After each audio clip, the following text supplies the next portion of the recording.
After that, you already have Harbaugh screaming to go for two. We had been down this path before. And thankfully, we don't have to worry about any of it. As the Chiefs come away a winner, 27-20 on opening night in the NFL.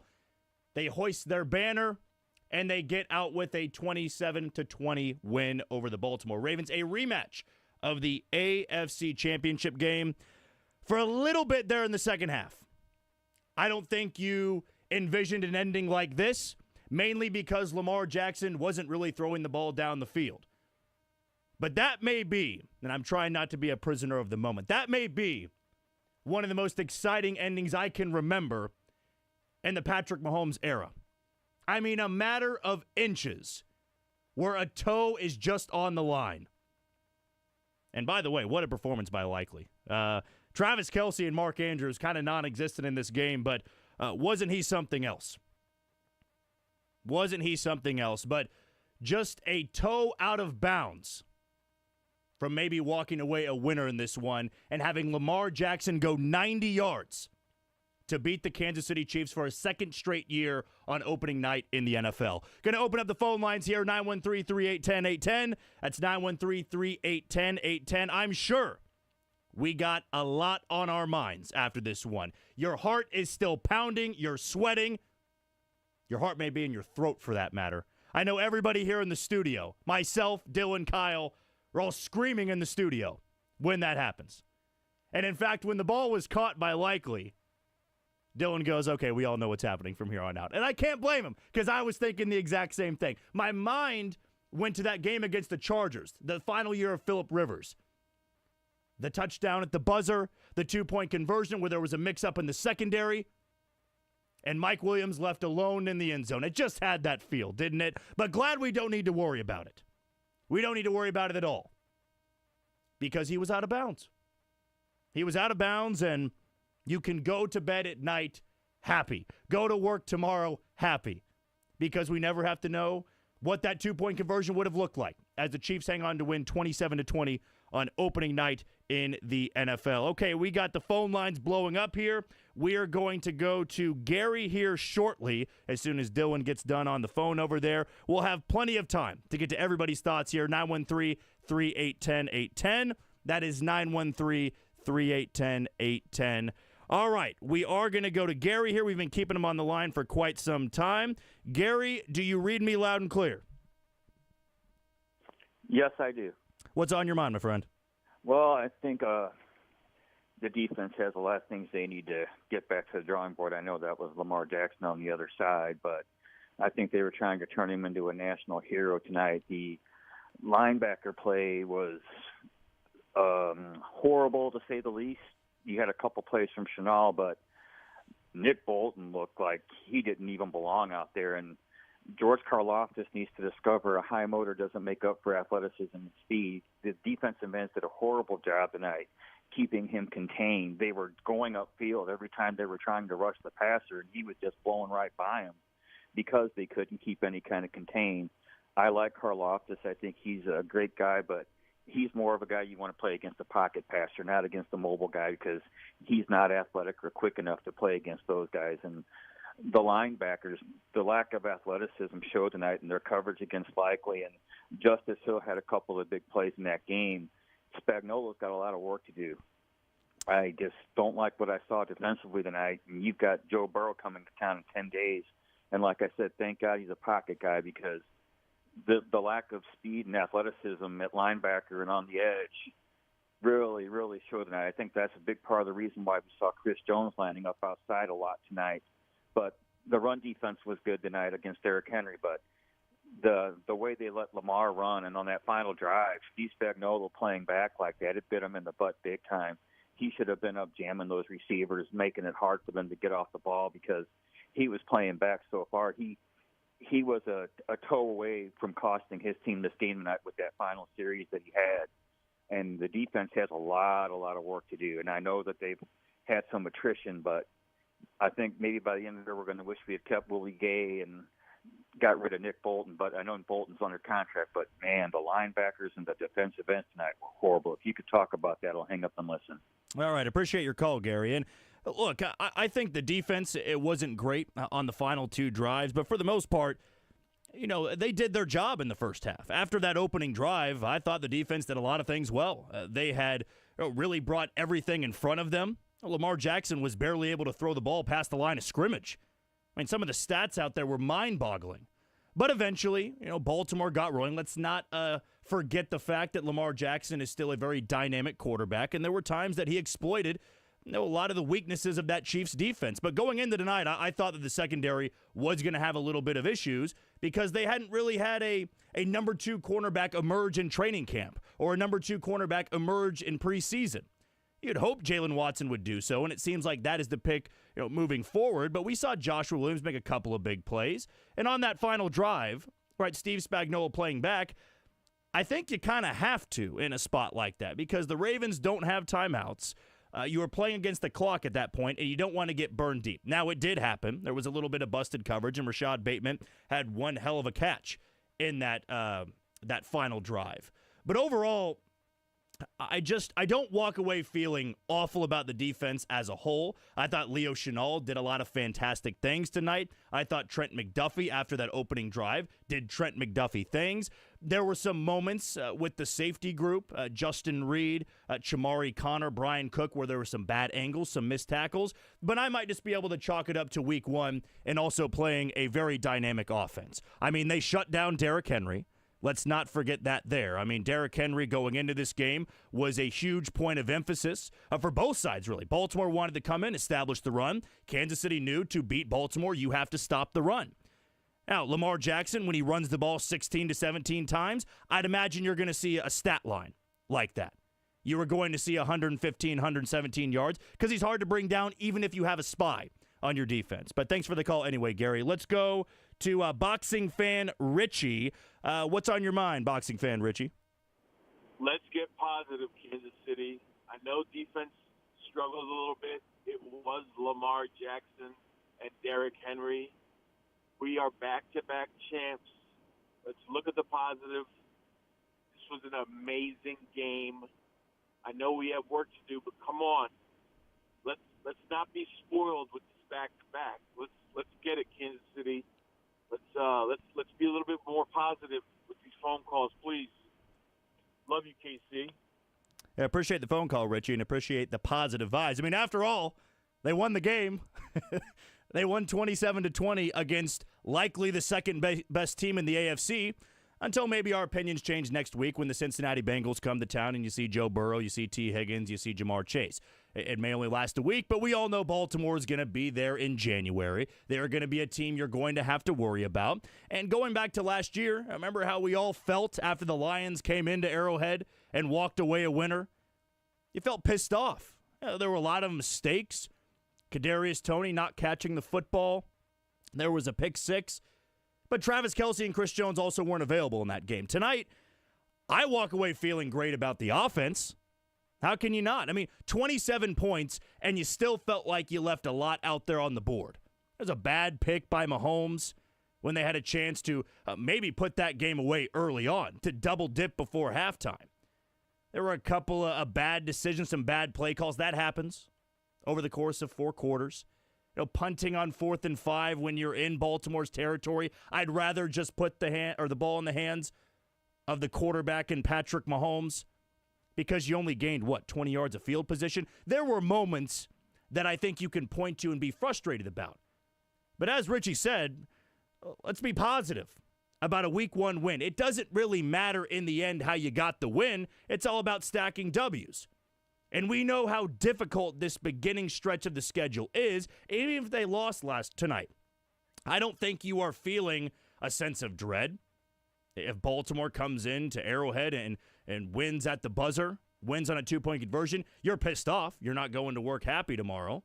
But you don't feel bad about the direction of the team. I mean, Xavier Worthy, what he did tonight, we're going to be talking plenty about the rookie and Xavier Worthy. Rashee Rice becoming that security blanket for Patrick Mahomes. I mean, think about last year. When Travis Kelce's not involved, what do you think the point total in that game is? How do you think the offense progresses in that game? I don't think very well. Patrick Mahomes was able to spread the ball around a little bit. When they get Hollywood Brown back into this offense, It only makes it that much better. You get 27 points tonight. I thought they could have gotten 35 to 38.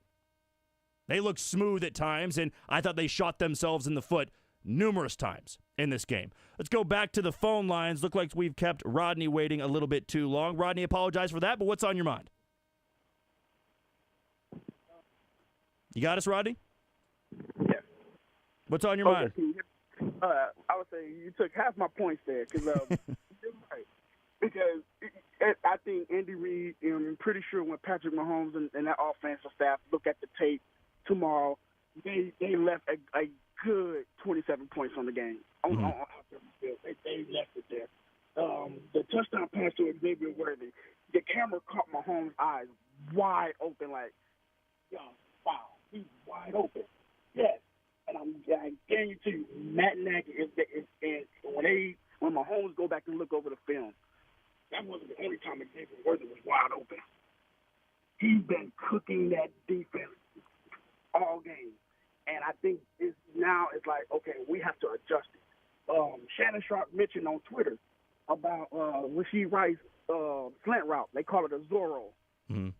That route was killing Baltimore defense left and right. I guarantee you, Cincinnati, the Steelers, and Cleveland, they saw that. So now we found your weakness. Y'all cannot stop that slant route.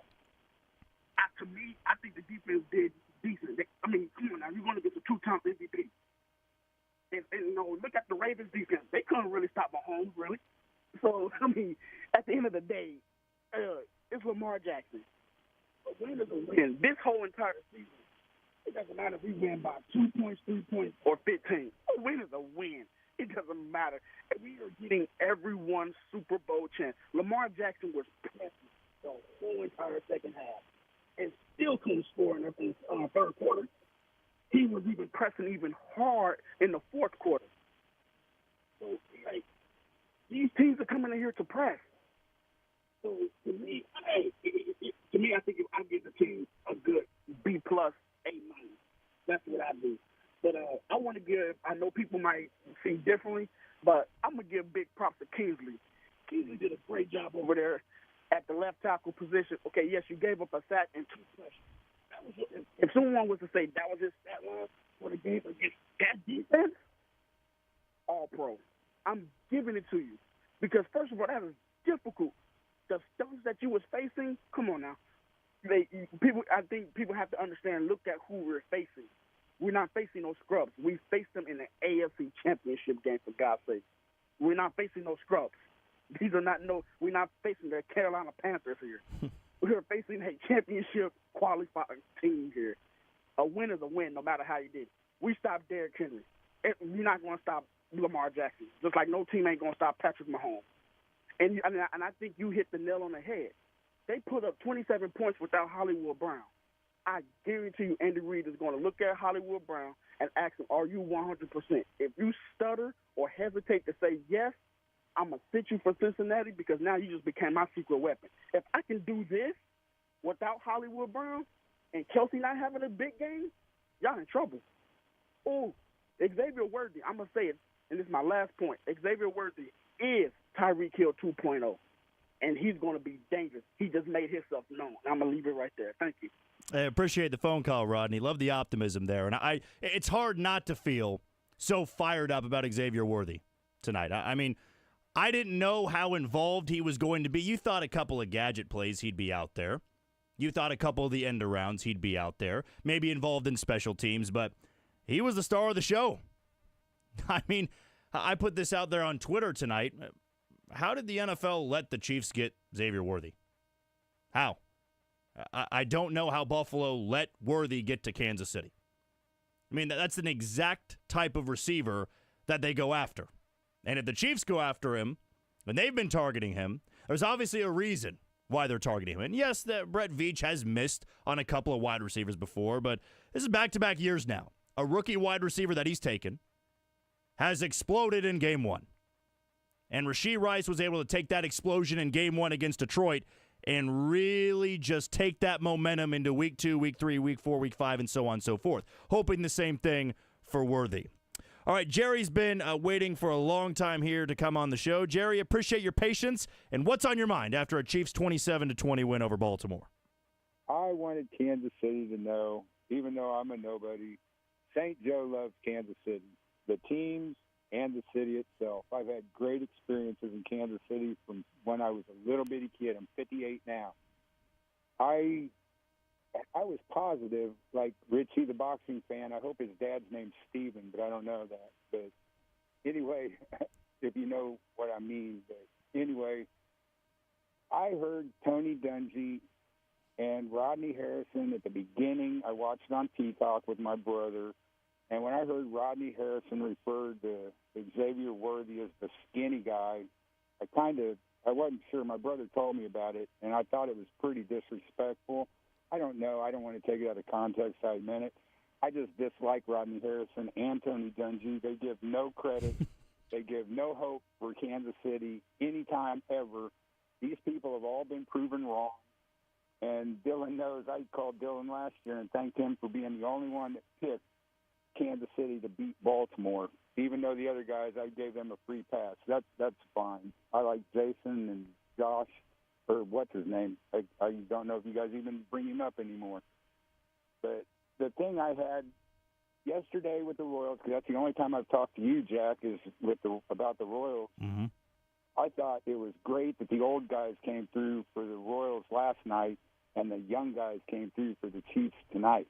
I think it was the young guys that did a lot of the stuff. I know the veterans were there, but Xavier Worthy, oh, how I wish I would have. If I would have been living in Kansas, I would have had a bet for Xavier Worthy to have the first touchdown, or at least get a touchdown. I had no idea he was going to get the first one. I liked what he said about Tyreek Hill 2.0, the other caller. That's pretty neat, but I think he's the X factor. He's just Xavier Worthy. I don't know what else to be positive about, except that I'm positive that the Chiefs are going to do really, really well like they do every year, and I want to go for a Chiefs team. Love it. Love the trademark nickname, too, Jerry. I appreciate your phone call as always. And, yes, the phone line is 913-381-0810. That's 913-381-0810. Let us know any of the thoughts that you may have after the Chiefs' 27-20 win. We'll be covering all of it tonight. We'll be talking about Worthy. We'll be talking about Patrick Mahomes. We'll be talking about the play calling, the defense, guys that stepped up. We got a full show to cover tonight. So if you're still calling in, continue to stay on the line here. We'll try our best to get to every single person, but we are going to take a quick break here. You're listening to the Red and Gold Postgame Show on Sports Radio 810 WHB.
Midwest. Xavier Worthy. Xavier. It doesn't really matter for tonight because he was making plays out there. Worthy is going to be one of those staple points of this offense, and we just thought maybe it was going to take a little bit longer. Maybe week 4, week 5, week 6. No, it's week 1. Opening night in the NFL, Worthy getting involved, and he had our play of the game again brought to you by Central Bank of the Midwest. And you're listening to the Red and Gold Postgame Show brought to you by Boda Box Wine. Kick your tailgate party up a notch this football season with Boda Box, the ultimate tailgate wine. Boda Box, this is how we Boda.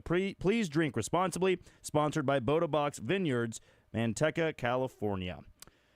Look, there's a lot of different things that we can go over tonight with this offense, with the special teams, with the defense. I mean, there's not one thing we're just going to gloss over tonight. We got plenty of time to be on the air. We're going to be coming your way, of course, after every single game this season. And we're also going to give you the opportunity to give you your thoughts or give you a space to give your thoughts on the show. Again, the phone line is 913-381-0810. That's 913-381-0810. Rick, we really appreciate your patience. You've been waiting basically since the beginning of the show, so I don't want to let you stay on the line too long here. So, Rick, what is on your mind after a 27-20 win over the Baltimore Ravens? Well, could you have had a better start to the 2024 season? And my goodness, what a contrast to last year where with that fiasco where we dropped 6 passes and that whole thing. I thought, just to build on some points, I mean, Xavier Worthy, what a first game for a rookie to have. And when you get Hollywood Brown back and healthy on the other side, when we get, 5 or 6 games into the season, I think this offense is just be flat out unstoppable. I think you made the point. I mean, this came down to a very close game, but there were 3 or 4 easily completed plays that Mahomes missed on in this game that would have made this not anywhere near as close of a game as it was. The only person I would be really critical about on offense is our right tackle. I mean, you just can't seem to not twitch before the ball is snapped. I don't know. That's just his trademark. I don't know whether there's anything we can do about that or not. I thought the defense played well. Obviously, a game against an opponent like Baltimore, they're going to have their drives, and that happened. But all in all, I thought they played well. And I do think we really outplayed the Ravens by more than the score indicates, particularly when you take into account some of these really easily missed opportunities. So I'm feeling better with the 3-peat. I appreciate the phone call, Rick, and thank you for your patience for waiting on the line for so long. Yeah, tonight, I think, simply put, you can go to bed just feeling good about taking down a really good team. This would be different if they opened up the season against the Chargers or against the Raiders, and not saying those teams already are going to be out of it, but you announce your presence with authority again. You've got this title of going after a 3-peat, and you get the runner-up on the AFC side in your house, watch you raise that banner, and you go out and you didn't take them behind the woodshed and beat them. But up until the final 9-10 minutes of that game, you were playing some damn good football. There were moments you shot yourself in the foot. And you're not going to play perfectly. You're not going to have a completely clean football game in week 1. Those things will be ironed out as the season goes. At least you hope so. Last year, it took basically until the postseason for the Chiefs to iron out a lot of those issues. But there was a lot of good tonight. A lot of good from the young players. A lot of good that I saw from the offensive line. And I know that you brought up Jawan Taylor, flagged a couple of times, but it wasn't a disaster like it was last year against Detroit. Kingsley Suamataia had a lot of good snaps early on and then got flagged once and then had another issue where he got beat pretty bad on one of those plays. But again, you're talking about a Baltimore defense that was one of the best in football last year and returned a lot of that talent from last year. So 27 points against that defense. And the Chiefs' defense having some issues, a busted coverage play on the final drive of the game, a weird Hail Mary prayer that Lamar threw up there to Likely, where Nick Bolton couldn't bring him down. That results in a touchdown. That's a weird, fluky play. But out of the defense, played really well in the first half. Remember when it was 13-7? They forced 3 inside the red zone. That's huge for that point in the game. They had the strip sack. That set up another field goal for Kansas City. That opening drive in the first half, to me, that was the worst they looked. Yeah, that last drive of the game wasn't great, but they're playing prevent defense. No, there's no timeouts for Baltimore. You don't want to get beat deep. It did happen. That's busted coverage, but I expect that to happen in Week 1 and hopefully not in Week 10 or Week 11 or Week 12. Back to the phone lines here. Dan, we apologize for keeping you waiting so long. What's on your mind after this win? Hey, Matt, how you doing? Yeah, it was a great win by the Chiefs tonight. Xavier Worthy with 2 touchdowns. And even though Lamar had a big game, they stopped Zay Flowers too, and they stopped Derrick Henry with 43 yards. So anyway, a great team win. That's the way to start on the street quest. And when we get Hollywood Brown back, Matt, it's going to be unstoppable and more than ever before. So there's a lot of things to clean up, but let's take care of business with the Bengals. Take care of yourself, Matt. Absolutely. Thanks for the call in, Dan. And Hollywood Brown is going to be a talking point likely at the beginning of next week, right? How long is he going to be out? Is he going to return to action against Cincinnati, or you just keep him bubble-wrapped until he's absolutely 100%? We had a caller a little bit earlier on say if there's even any hesitation from Hollywood saying, I'm feeling pretty good, they'll just rest him one more week. But you saw what the offense was able to do tonight with Worthy getting involved. Travis Kelce, aside from one play, kind of being a non-factor. Isaiah Pacheco did his job, but it's not like he had one of his best performances. Justin Watson had a play here and there, but to me it was Rice and Worthy. The combination of those two tonight was deadly. And Rashee Rice doing the majority of the damage in the short game, those slants over the middle, and Patrick Mahomes placing them perfectly. What I'm so amazed about with Rashee Rice is that is not as easy of a catch as he makes it look. That's a bullet right over the middle. And he's early into that route. And he's got a guy right behind him. And he's still able to bring in those passes. The only one he didn't catch was one that was tipped by, I don't know if it was Roquan Smith or if it was Humphrey on him, but it was a great defensive play. Diving in front of Rice. If he's not there, Rice probably takes it for 25 or 30 more yards. Talk about the interception? No, not the interception there. There was one play where Rice was going over the middle, and a Ravens defender dove in front of him, kind of tipped it with his hand, and it fell incomplete. That's the one time I can think where Rice didn't catch the ball. So Rice and Worthy tonight, they're what made the offense so lethal.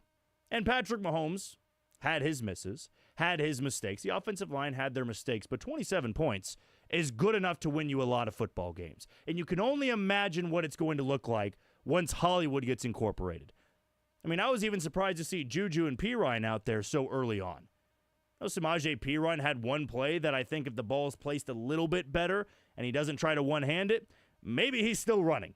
And the Chiefs can bury Baltimore at that point in time. Juju got targeted a couple of times. He had one ball that would have been a hell of a catch, but it might have been a touchdown early on in the first half of play. But this offense has so many weapons out there now. And the fact that Worthy did that in Week 1, his first NFL game, how can you not feel great about that? Back to the phone lines here. We've been keeping Paul waiting a little bit too long. Paul, what's on your mind? Hey, how you doing? In the NFL, you never apologize for a win, especially a conference win. If you looked at the stats, they ran 74 plays. We ran 50, and we still scored 27 points. That's amazing. That just boggles my mind. But the difference between Lamar Jackson and Patrick Mahomes, I think it can be summed up in that pass to Flowers in the end zone. 1-5 makes that throw. Jackson didn't. I think that's how you separate Mahomes for the rest of the quarterbacks in the AFC. And finally, I'd like to say thank you, Buffalo, for trading to get us that star from Texas. Thank you, Western New York. You guys rock. Have a great night. Love the call there from Paul. Yeah, that's what we were talking about. How does Buffalo trade with Kansas City at any point? After what they had done in the postseason, how the hell does Buffalo trade with you at any point? You're doing great so far. The only correction I was going to make when you blamed the NFL for giving us Xavier Worthy, there's a correction. It's the same culprit that gave us Trent McDuffie. There you go. It's the Bills. So that is their problem, and they seem to keep giving us really good players. Thank you, Western New York. Including as Paul Patrick. Said. Yeah. Huh? I don't know how you pick up the phone. I don't know. I don't know why you picked up the phone in the first place. You do it to waste their time. Yeah. Like you waffle on maybe doing something I want to, so that their clock winds down and nothing happens. I mean, I will say going into the draft, there were some, I guess, hang-ups or criticisms of Worthy because he was so small, and there had been that track record, remember, of guys that had run a sub 4.2. John Ross is in that list, and it was mainly with receivers. Just didn't translate well to the NFL. But for Kansas City's offense, just to gift wrap them, the fastest player in the draft, it seems like it's just bad practice at that point. And Buffalo, of all teams, being the one to do it. Now, let's wait and see what Keon Coleman does as a member of the Buffalo Bills. But when the Chiefs traded up, I was baffled that Buffalo was the one to agree to do that trade. And we have talked about this before, mainly during the midday show, that you shouldn't just not, inquire or hear somebody out for a deal because it might make you a lot better, right? When Baltimore traded Orlando Brown to Kansas City, there was that question of why did you just give your toughest competitor your right tackle who turned into a left tackle, but now you gave him a left tackle. And everybody knew the offensive line after that Super Bowl loss to Tampa Bay was the weak point. Why help out Kansas City? After last season, the receiving core was the weak point. So why give them a Band-Aid? Why give them a bandage wrap to cover up the scar they have or the wound they have? Why do that? They're the ones that constantly stab you in the back, rip out your heart. I mean, Kansas City is the number one villainous city if you ask a Buffalo fan. They don't like Patrick Mahomes. They don't like Travis Kelce. They don't like any of it. And in fact, the NFL fans, I should say, don't like anything about the Chiefs. It's rigged. Everything's set up for them to win. The officials help them. There's going to be missed calls in the game. And, yeah, if you're listening and you're not a Chiefs fan, you're probably saying, well, he's saying that because he's a Chiefs guy. Now, you're not taking into account the bad calls, missed calls in the Super Bowl, missed calls tonight. But at the end of the day, it happens in the NFL. And the Chiefs are, in my opinion, the best at handling adversity, the best at stepping up when it matters most. And tonight, they stepped up when it mattered most. And there was one last point I wanted to say here before we go to break, and we might be able to get to some of the phone calls before we move on to our next segment. But that final drive, the final two throws that Lamar Jackson had, the miss to Zay Flowers is one that will haunt him the rest of the night. It's not going to be likely having a toe on the white line or being out of bounds. It's not going to be that. That was a hell of a throw. It's hard to keep your foot in bounds when you are already on the back line there. You don't really know how close you are, and he probably thought he had his feet in. That is a toenail on the white line. The throw that's going to haunt Lamar Jackson was the miss to Zay Flowers. Thinking Zay Flowers was either going to stop there and not keep running, because likely planted himself. He made himself available for Lamar. He hit him right there, right in the numbers, basically. He had to go up for it, of course, but it was one hell of a throw. The Zay Flowers miss, I do wonder, in a similar situation, with Patrick Mahomes having the football, and let's say, to compare to this Zay Flowers, let's say it's Rashee Rice, the number one wide receiver for Baltimore, number one wide receiver for Kansas City. What do those two do? Where's the chemistry? Where's the connection at that point? Does Patrick Mahomes make that throw when he's under duress? The pocket is collapsing. Does he make that throw? Does Rice know to stop where there's an opening, where there's a window? All those things that Chiefs fans don't have to worry about tonight, but Baltimore fans are going to be haunted by that all week long. Until they play again, you will look at that miss to Zay Flowers, not likely having his toenail basically on the white line. That's about as close as it gets as the Chiefs hang on to win in Week 1, opening night in the NFL, 27-20. Up next, they're going to have the Cincinnati Bengals. We'll take a quick break. You are listening to the Red and Gold Postgame Show on Sports Radio 810 WHB.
Enjoy a treat and give a great cause. The 87 concrete crafted by Travis Kelce himself consists of vanilla frozen custard, Oreo, cookie dough, and cream caramel. A portion of the proceeds go to support Travis Kelce's 87 and Running Foundation. Top your day with a smile at Andy's. And you are listening to the Red and Gold Postgame Show, brought to you by Boda Box Wine on Sports Radio 810 WHB. We're still only in hour number 1 of the Red and Gold Postgame Show. Chiefs win over the Ravens 27-20 in Week 1, opening night in the NFL. And we got one more piece of audio here because we have too much of content to go over here with guys at the podium. But Xavier Worthy up at the podium now. He was the star of the show. Let's hear from him right now.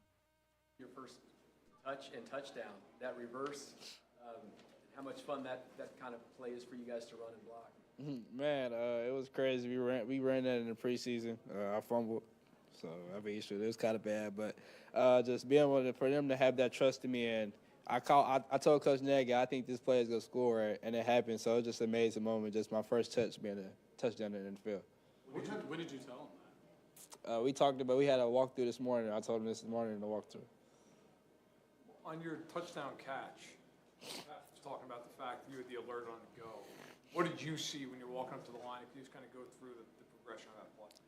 Man, I came off the ball, and Marlon Humphrey kind of just let me go. And I was like, oh, I think he's going to throw me this. So I just turned around, and he hit me right in the hole. It was just a walk-in. Xavier, when I talked to you during the last preseason game, you said you couldn't wait to see Chiefs Kingdom and full capacity. Yeah. It was rocking. When I first came out, my ears were hurting. So, I mean, shoot, it was rocking. So, I mean, from the time you got to the draft, you got drafted by the Chiefs, whatever it was, how does tonight compare to what you would hoped for, dreamed of, visualized, for all offseason? Man, this is everything I dreamed of. Like I said before, I didn't want to go nowhere else but the Chiefs. So, just having this moment and it showing up how it is, it's just an amazing feeling. Patrick Mahomes said now, he wants to get you more and more involved in the offense. Now, of course, you're pretty good today, but you feel like a game like this gives you a lot of confidence going forward that you can be more and more and be really part of this? Yeah, it definitely gives me a lot of confidence, and I feel like it kind of just shows my maturity and how I go about my business every day at practice. I feel like I take it head on every day. So, go ahead. Thinking about it now, what was your favorite moment of your first NFL game, if you had to pick one? Man, just starting my first NFL game. I feel like just having that accomplishment. A lot of people just don't come in an NFL game and start, let alone score a touchdown. So, just taking my blessings one by one. Were there any nerves for you going into the game? If there were, when did you kind of feel like you settled down? Man, I think I told somebody in the preseason. I feel like nerves isn't really a thing for me. I feel like I come in. It's just like being a kid again, playing in the backyard. I mean, it's just at a higher level. So as long as you don't take it as everything else, I feel like you'll be all right. On that reverse, what did you see? I mean, when you make the cut up field, was it Kingsley's block, or what are you keying off of on? I see straight red.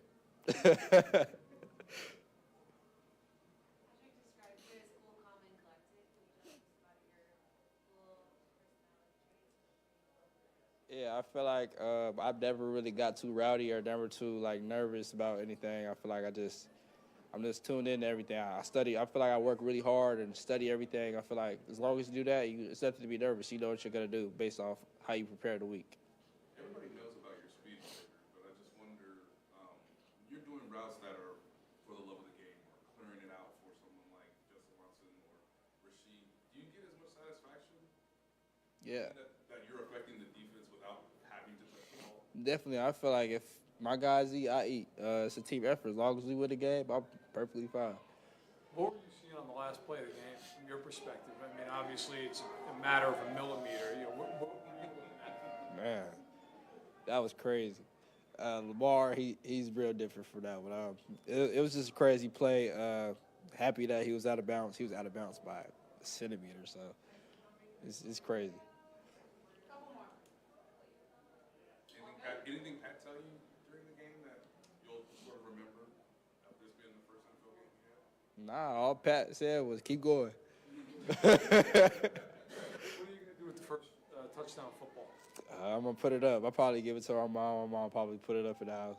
It looked like Patrick was in found it for you. Yeah. Right? See, I knew Pat was going to do that. Watch it in the past. Thanks, everyone. Thanks. Yeah.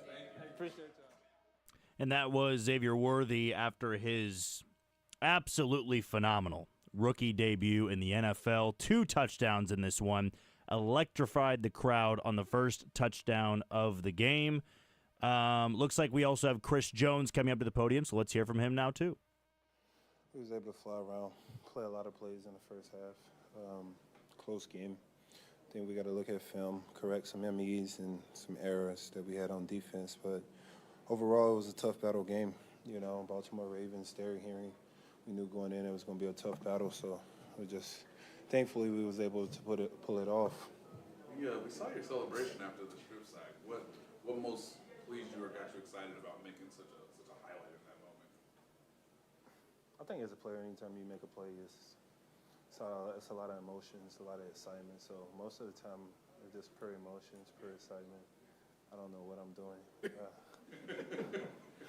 Was this a more meaningful and more emotional game for you tonight, considering the way last season you didn't watch that game on opening night?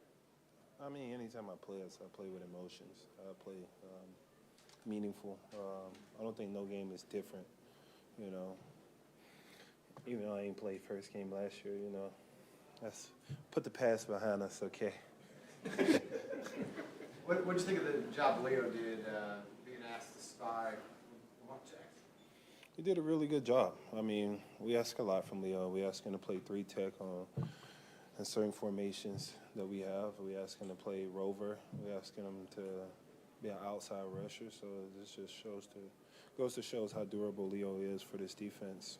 Chris, what were you seeing on the last play of the game, and what were you thinking? It's not only it unfolds, but then you're looking up at the jumbotron trying to figure it all out. First off, heck of a job by them to even get it in the red zone with, I think, 40 seconds left to go.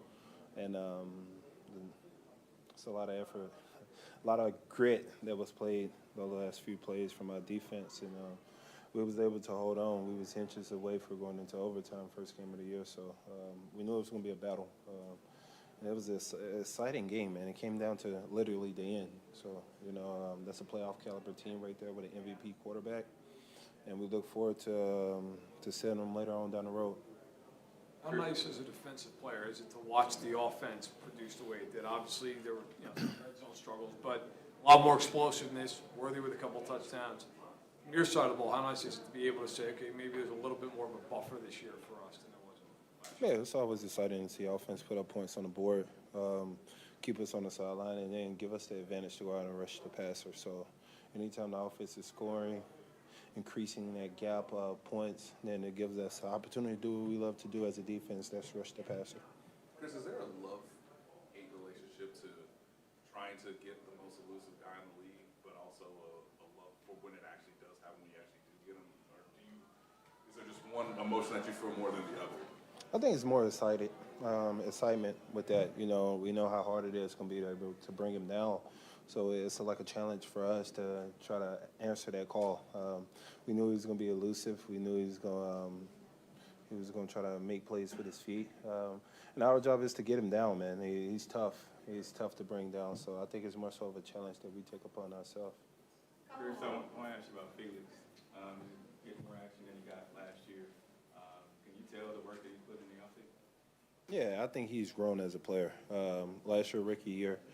There's a lot of trust factors that go into that also. You got to win the coach's trust, then you also got to win your teammates' trust. And I think Philly's done a heck of a job this training camp and more so this offseason getting his mentals right and physically getting in shape where he can answer what we need from him. And I think he did a tremendous job throughout training camp as in challenging himself every day and getting better. And then it's starting to show on the field. He's starting to get more plays.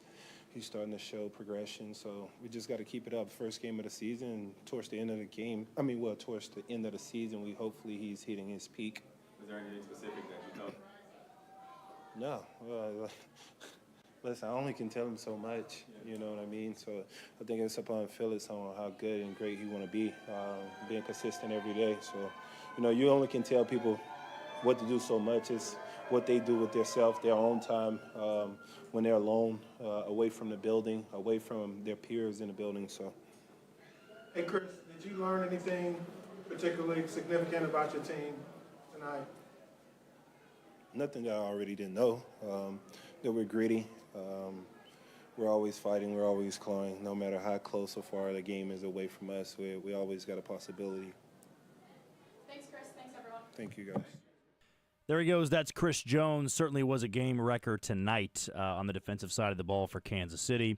Contributed to that strip sack of Lamar Jackson in the first half. Also had multiple pressures in big-time moments. And the positive for next week, he's not going to have to worry about a quarterback that's going to have 15 or 16 rushes. I'd rather think that Joe Burrow would be staying in the pocket and try to find T. Higgins or Jamar Chase down the field. So maybe Chris Jones can have another big game against Cincinnati next week, but as for tonight, in dealing with somebody as dynamic as Lamar Jackson, really hard to do from the nose tackle position. We are going to take one more phone call here because Nick has been waiting for over 30 minutes. We really apologize for not being able to get to you. Lots of audio that had to come your way, lots of other things we had to get into. But Nick, for the final phone call tonight, what's on your mind after tonight's win by Kansas City? No worries, man. I wanted to hear what Xavier Worthy and Chris Jones had to say as much as anybody else, so that was cool. I mainly just wanted I hate to bring up a negative point because I'm like cognizant that I'm really lucky as a fan right now. You know what I mean? I'm a '90s Bulls fan or a '90s Yankees fan without being a jerk about it. I try to be at least, but there is. And I could be totally off base on this, but the second I heard they were going to move our first-team All-Pro nickel corner to the outside, whose best skill is like tackling and sacking and forcing fumbles. He's good at coverage too, but it reminded me of when they decided to try to move Chris Jones to defensive end full-time, and he had like 6 games without a sack. Mm-hmm. You know, and then, so to me, it's just a dumb idea. You don't take a first-team All-Pro from the position they earned first-team All-Pro at and experiment with them. And so the one thing that changed tonight that last year I think you could count on like my fingers and toes how many times we let big yards after catch on those little swing passes to running backs or little dump-offs on the edge when the quarterback got pressured. Our guys would like stick their face in the fan and just nail the guy at the line of scrimmage, or you know what I mean? Like they might get a yard or something, But tonight, how many times like Justice Hill got a first down on 3rd and long or whatever? And so if that was the result of – I like Jamari Conner too, but I don't – if that's the result of switching the 2 out, then I think they should seriously look at playing Watson and Williams on the outside and you know what I mean, and putting McDuffie in or what a different option that at least, you know, you don't get weaker at like your strongest spot and make 2 spots weaker. You see what I'm saying? So anyway, that's the only complaint I had, or that's something I wanted to get off my chest. And for all I know, he played a ton of nickel tonight. I didn't chart his snaps or anything, but if he didn't, if McDuffie didn't play in the slot much tonight, then that would be frustrating. Or if they don't change anything around, you know. That's all. I appreciate you taking my call, and I'll hang up now and listen to what you got to say.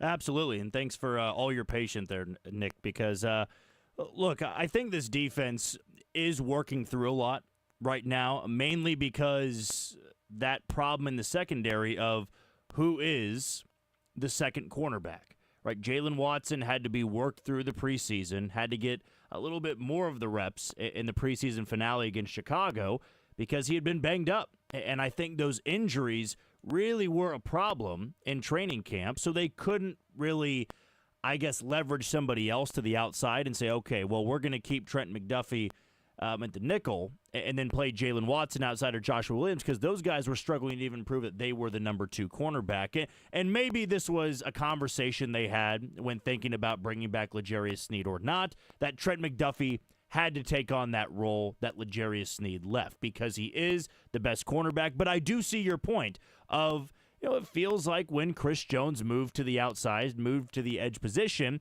and he was maybe not a non-factor, but certainly wasn't as productive as he was on the interior because he was out of position. And they moved him back in, and he continued to wreak havoc from the defensive tackle spot. But when you have a really good thing at one spot, maybe at times it doesn't make sense to move that guy. But since the Chiefs have been struggling to find that true number 2 cornerback, it's likely why Trent McDuffie has to play a little bit more on the outside. We actually are going to have one more phone caller. Is that correct, Dylan? Just because we've had this guy waiting on the line a long time as well. He actually hung up. So, kept him waiting a little bit too long there. No worries, though. We'll be sure to get the timing down for the phone calls for next week. So for those that have been waiting 15, 16, 17 minutes, we will get your thoughts. So we do apologize on that. But sometimes with the post-game audio stuff we have to get to, just don't have time to get everybody's thoughts. And hopefully next week it's a blowout so we don't have 12, 13, 14 people on the line all at once, and then you won't be able to get your thoughts in. But do apologize to G there, who was waiting for quite some time. But the Chiefs do get the win tonight, 27-20 over the Baltimore Ravens. It came down to the final play, and I mean the final play of the game. There were triple zeros on the clock, and Isaiah Likely did not get that toe in bounds. It was called a touchdown on the field. Then they had a chance to go look back at it, and you could clearly see the black shoe had a little bit on the white line there, the backside line in the end zone there. But Isaiah Likely had one hell of a performance in this one. He was the biggest X factor, you could say, for the Ravens offense. The Ravens offense, by the way, that struggled to do anything after their opening drive. I mean, the opening drive, as Nick had brought up, there was a lot of dumps out into the flat to Justice Hill. And I think that play was so effective for them was because the Chiefs had to have a spy for Lamar Jackson. You were so focused on Lamar Jackson running to the right or the left or up the middle or directly at the spy on 3rd and 10, 3rd and 15, because in a lot of spots in this game, he didn't have anybody to throw to. He was reluctant to throw the football because there wasn't that much separation, but Isaiah Likely got that separation. And he got separation on the final play of the game. He just didn't keep his foot in bounds. And that is a gift for Kansas City. Because if Isaiah Likely gets that foot in bounds, John Harbaugh was already seeing that we're going for 2. We're going for 2, and Kansas City, who had just given up a 90-yard drive with 1:50 to go, they're gassed at that point. All of the advantages are on Baltimore's side. Well, and the camera was on John Harbaugh at the time, so of course he was going to make sure that everyone knew he was going for 2. Yes. We were talking about that in the studio. It's going to be that dramatic Hollywood scene of we're going for 2. Lamar, what do you want to do? Yep. We're going for 2. And it worked one time, and it was the only time that Baltimore beat Kansas City. But I do have a gut feeling it would have worked tonight because the Chiefs' defense was on fumes by the end of the game because in the secondary, they were having to cover for 3, 4, 5 seconds. I think it was Kyle that had pointed it out. On that final play, George Karlaftis was completely out of gas. Yes. He wasn't moving anymore, and it's because it was a 90-yard drive. You're having to stay out there for so long, but fortunately for the Chiefs, a toe on a white line is why they are winners tonight, 27-20 over the Baltimore Ravens. They are 1-0 in their quest for a three-peat. We'll take a quick break here. Actually, one more minute here before we take a quick break, and we still have plenty more to get into. You'll be hearing from Patrick Mahomes a little bit later on. You'll hear from Andy Reid. We'll talk a little bit about this defense, which from some of the callers was a little bit of a letdown in the second half. A couple of drives they could have gotten off the field. I will tell you this. One stat that stuck out to me, their success rate on third down. And I'm speaking of Baltimore's success rate on third down. That is going to be what separates this defense from a lot of other playoff contending defenses. It's what made last year's defense so good in the postseason, getting off the field on third down. You go back to that AFC title game in Baltimore, M&T Bank Stadium, the Chiefs were great at getting off the field on third down. Tonight, a couple of drives were extended because of those passes in the flat to Justice Hill or Isaiah Likely finding an opening. And I do want to get to what he said in the postgame a little bit later on in the show because it's probably not going to sit that well with some Chiefs fans. But let's now take that quick break. You are listening to the Red and Gold postgame show on Sports Radio 810 WHB.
Chris Jones' strip sack was the Boda Box Stack the Box defensive play of the game. Kick your tailgate party up a notch this football season with Boda Box, the ultimate tailgate wine.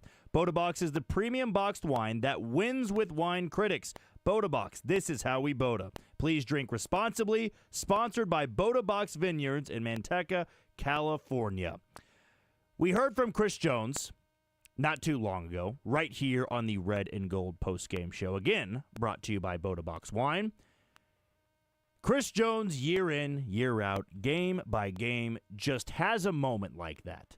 And it may be in the first quarter, it may be on the final drive of the game. He always seems to come up in a moment like that. And he could be getting double-teamed. It may be against a rookie right tackle. But he's just unblockable at times. And though I had mentioned before our last break that next week will be easier and corralling the quarterback if you get there because Joe Burrow is a pocket passer and Lamar Jackson is more of a scrambler, a dynamic, a dual-threat quarterback, Chris Jones could have a heyday if he beats up on that Cincinnati offensive line. But as for tonight, I mean, that is a textbook play on how you can slow down Lamar Jackson and get to him before he can use his legs. You don't have much time. You really don't. Lamar Jackson can bail out of the pocket rather quickly. If there is a sliver of light in the pocket, he's going through it, and he's gone. You may have a second and a half, 2 seconds to get to him. And Chris Jones was able to get there really freaking quickly. And it led to a turnover, the only turnover that Baltimore had in the game, and led to 3 points for Kansas City. Now, I want to dissect this defense a little bit because I know a few of our callers had brought it up. And there was some criticisms. There was some, I guess, anxiety about the way the defense played, and everybody was riddled with anxiety on that final drive of the game. But if you've watched enough NFL, on the final minute 50, minute 30, right, you're going to be in prevent defense. You know, guys are going to get chunk plays, and when they've got no timeouts left, you're just trying to keep it in between the sidelines. You want to keep everything in the middle of the field so the clock continues to tick. So that last drive of the game, I don't think the defense was playing poorly until that busted coverage play that led to a long catch by Rashad Bateman. This was one hell of a catch. There were a lot of big-time catches by Ravens receivers or tight ends tonight, named Isaiah Likely and named Rashad Bateman. Zay Flowers didn't really have a big-time catch in this one, with the exception of that third and long catch on the first drive of the game that eventually led to the first points of the NFL season. But this defense, I thought, really in the first half, after that first drive, played well. You know, they were starting to cover those plays in the flat. And there were some stats out there about Lamar Jackson and the shots he was taking down the field or not taking down the field, and how the Chiefs' defense was able to bottle everybody up. I mean, if you watch that first half in total, you didn't miss a second by going to the fridge to grab another beer, you ran to the bathroom. If you watched every single snap and you were wondering, like me, have they thrown a ball past the line of scrimmage yet? You know, then I think you would be very much reassured by this stat. No, this stat to me made my jaw drop, but it also didn't completely shock me. This came from Warren Sharp on Twitter. Lamar Jackson in the first half averaged 0.8 air yards per pass attempt. 0.8. Of his 18 attempts, he's thrown just 2 passes, more than 4 yards down the field. And that wasn't Lamar Jackson just being scared to throw the football down the field. There were a couple times in the second half he took those chances. What that told me was that the Chiefs secondary was doing their job. They were making sure Zay Flowers was not a factor. Hell, Mark Andrews was a left tackle tonight. He was an extension of the left tackle. He was non-existent. Yet Isaiah Likely kind of takes his production from him and was the star of Baltimore's offense. But the Chiefs did a great job all game long on Zay Flowers. They did a great job on Rashad Bateman, except for that long play on the final drive of the game. Did you hear Nelson Aguilar's name at all? I remember the one time we heard it, and it was the complete whiff on Trent McDuffie on the 4th and short. That's the only time we heard Nelson Aguilar's name. So this defense did its damn job in the first half. And no, it wasn't perfect. They got penalized. There was busted coverage in the secondary. There were some missed tackles. Just off the top of my head, I don't think Nick Bolton played that well. And I think there's a lot of people out there that would agree with that statement. Nick Bolton looked like he was lost in coverage a few times. Now, a couple of those plays in the flat to Justice Hill, it's because Nick Bolton was way too worried about Lamar Jackson taking off and running. Which, can you fault him? Lamar ran the ball 15 or 16 times in this game. So pick your poison. Do you want to wait on Lamar to get to you, or would you rather go cover Justice Hill and let Lamar Jackson run 25 yards up the middle? This was a bad matchup for him. And honestly, that final play where Isaiah Likely was out of bounds, Nick Bolton was the one who kind of left him open in coverage. Now, he did drill him once he caught the ball, but I think drilling him or not, the foot wouldn't have been in. Now, maybe the extra push there would have put that toe on the sideline.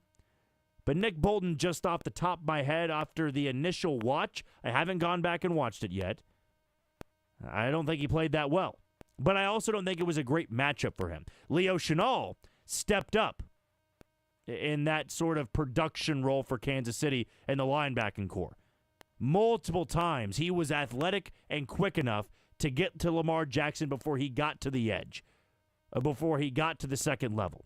Leo Chenal is an athletic freak, and he put that on display tonight. Very impressed with what he was able to do for the linebacking core.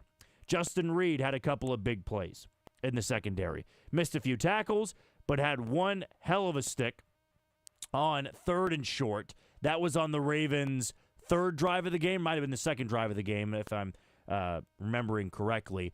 But Justice Hill, out in the flat, laid him out before he had a chance to even make a move.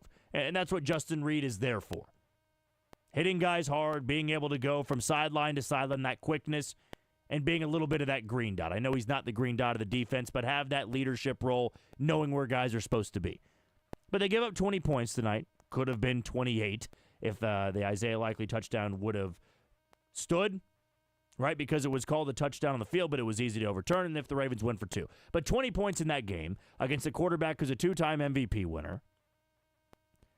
I'm just not going to complain. We had heard from multiple callers in tonight's show.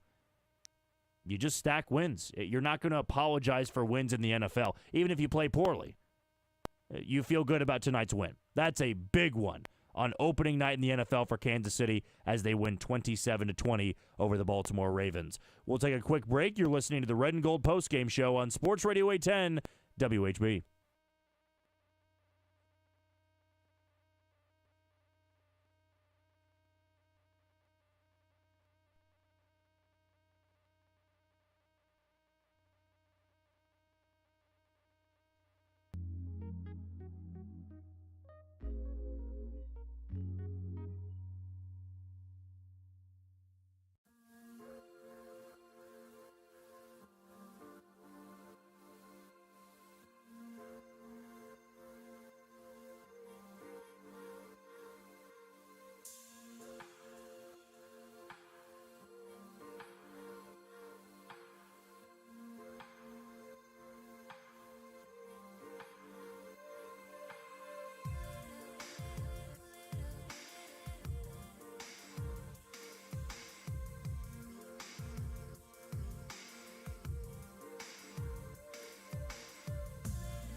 Of the game brought to you by Shamrock Roofing and Construction. You can make the right call as well by visiting shamrockroofer.com. Shamrock Roofing Construction, one call does it all. And you're listening to the Red and Gold Postgame Show brought to you by Boda Box Wine. Kick your tailgate party up a notch this football season with Boda Box, the ultimate tailgate wine. Boda Box, this is how we Boda. Please drink responsibly. Sponsored by Boda Box Vineyards, Manteca, California. Speaking of Andy Reid, who absolutely was involved in the first touchdown of the year for the Kansas City Chiefs on that, what can we even call it? There had to have been some special play for Xavier Worthy to get the end around. You know, we've always had these cool nicknamed play calls. That one had to have had one. To be able to see the game-changing speed that Worthy had from college, just utilized to perfection for the opening drive the Chiefs offense had.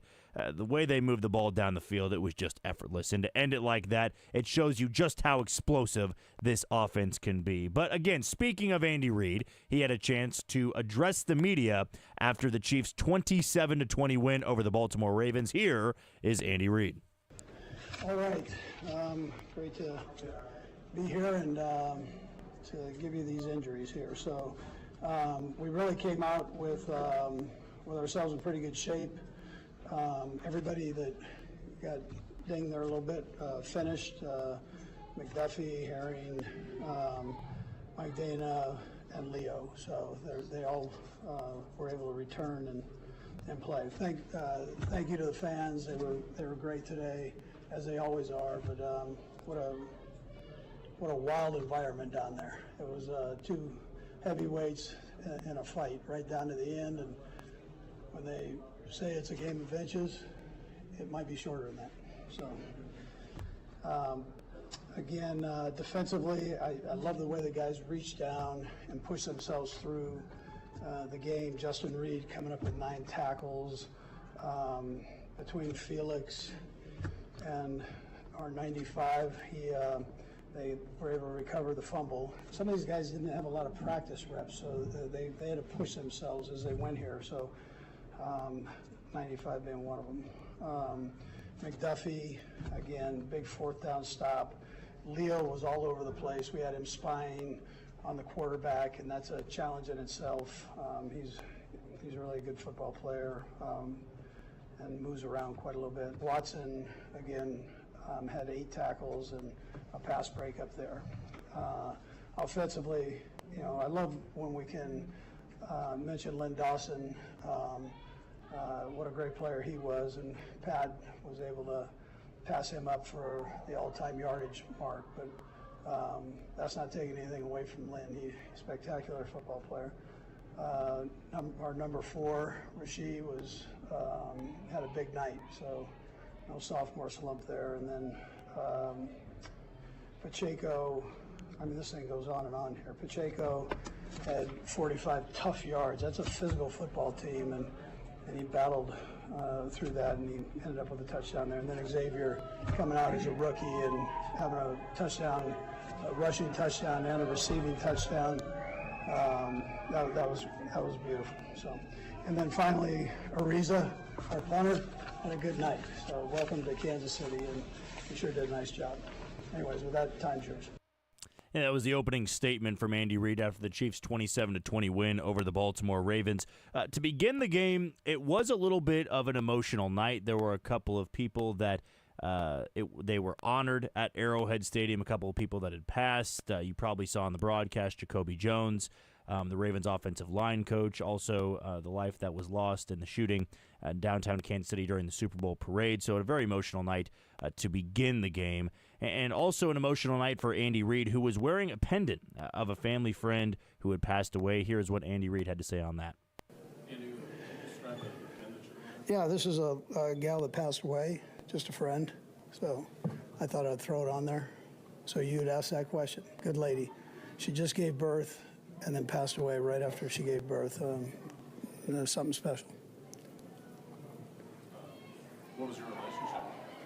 A friend, just a friend of our family. Yeah. So Andy Reid honoring that tonight, wearing a pendant going into this game, this Week 1 game between the Chiefs and the Ravens. Back to the football that actually was played on the field and the final drive of the game there. I mean, everybody's hearts were racing. I know Andy Reid's heart was racing on that final play where Lamar Jackson is scrambling around. He had just missed Zay Flowers on the previous play and was able to find Isaiah Likely in the back of the end zone. But as you know by now, the toe was on the white line. He was out of bounds. Lamar Jackson does not believe that he was out of bounds. He still believes the touchdown. At least that's what he said in the post-game press conference. But what was Andy Reid thinking on that final play? Here's what he had to say. I was staring at it, yeah. I was, yeah. Yeah, the guys upstairs saw it, and so they knew he was out. We were just kind of waiting after that, but we battled so hard down the stretch, for it to come down to that was something. Remember having anything specifically that close for to determine a game at the end? I'm not sure. Not that I remember, no. Coach Berman might be able to tell you something different. He's been doing this for a while. That was a close one.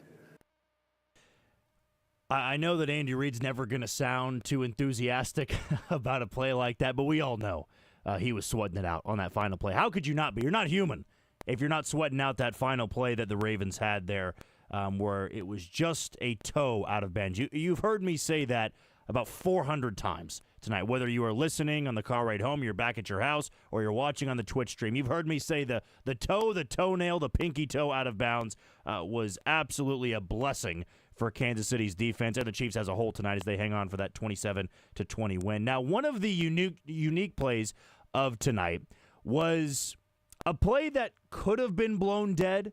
It was Isaiah Pacheco's rushing touchdown, which you heard the audio of it earlier in tonight's show. But it was a scrum. Everybody was at the 1-yard line. And here comes Patrick Mahomes to push the pile. Now, I know what you're thinking.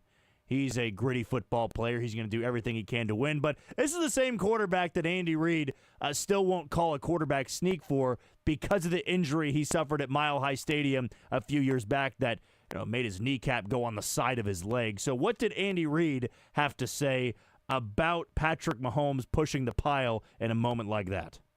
Another thing that was a matter of inches, Andy, was the touchdown Pacheco scored early.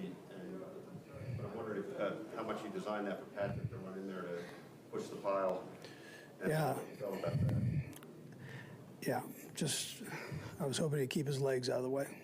Yeah, and arm. No, just as, obviously you don't probably really want him to do that, but it doesn't speak to. No, that's how he is. I mean, you're not going to stop that. I mean, I don't recommend it, but it's he's a competitor, so yeah.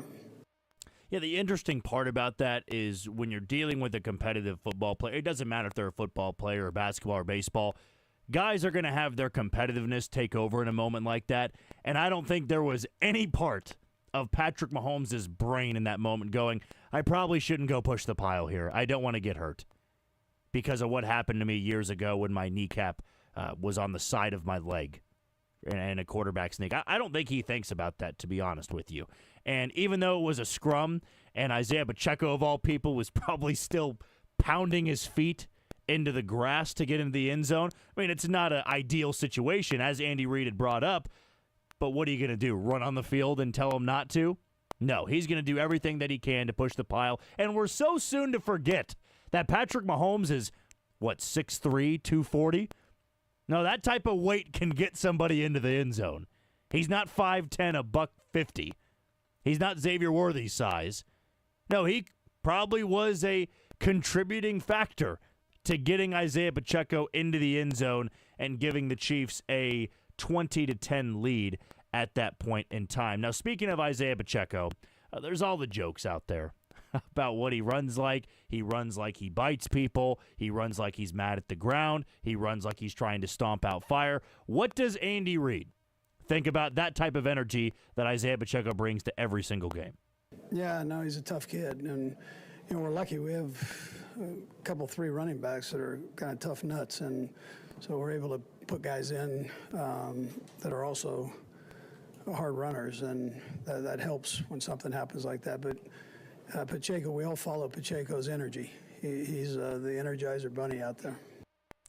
It is funny that in this press conference, I've heard Pacheco and I've heard Ariza, was it? He combines Planko and Pacheco. See, that's kind of the point I have even with Xavier Worthy. We hear Xavier Worthy. We know who you're talking about. There's no other Pacheco on the roster. It's not a Xavier situation. It's nothing too crazy like that. We know who he's talking about. But it was funny that Andy Reid calls him Pacheco.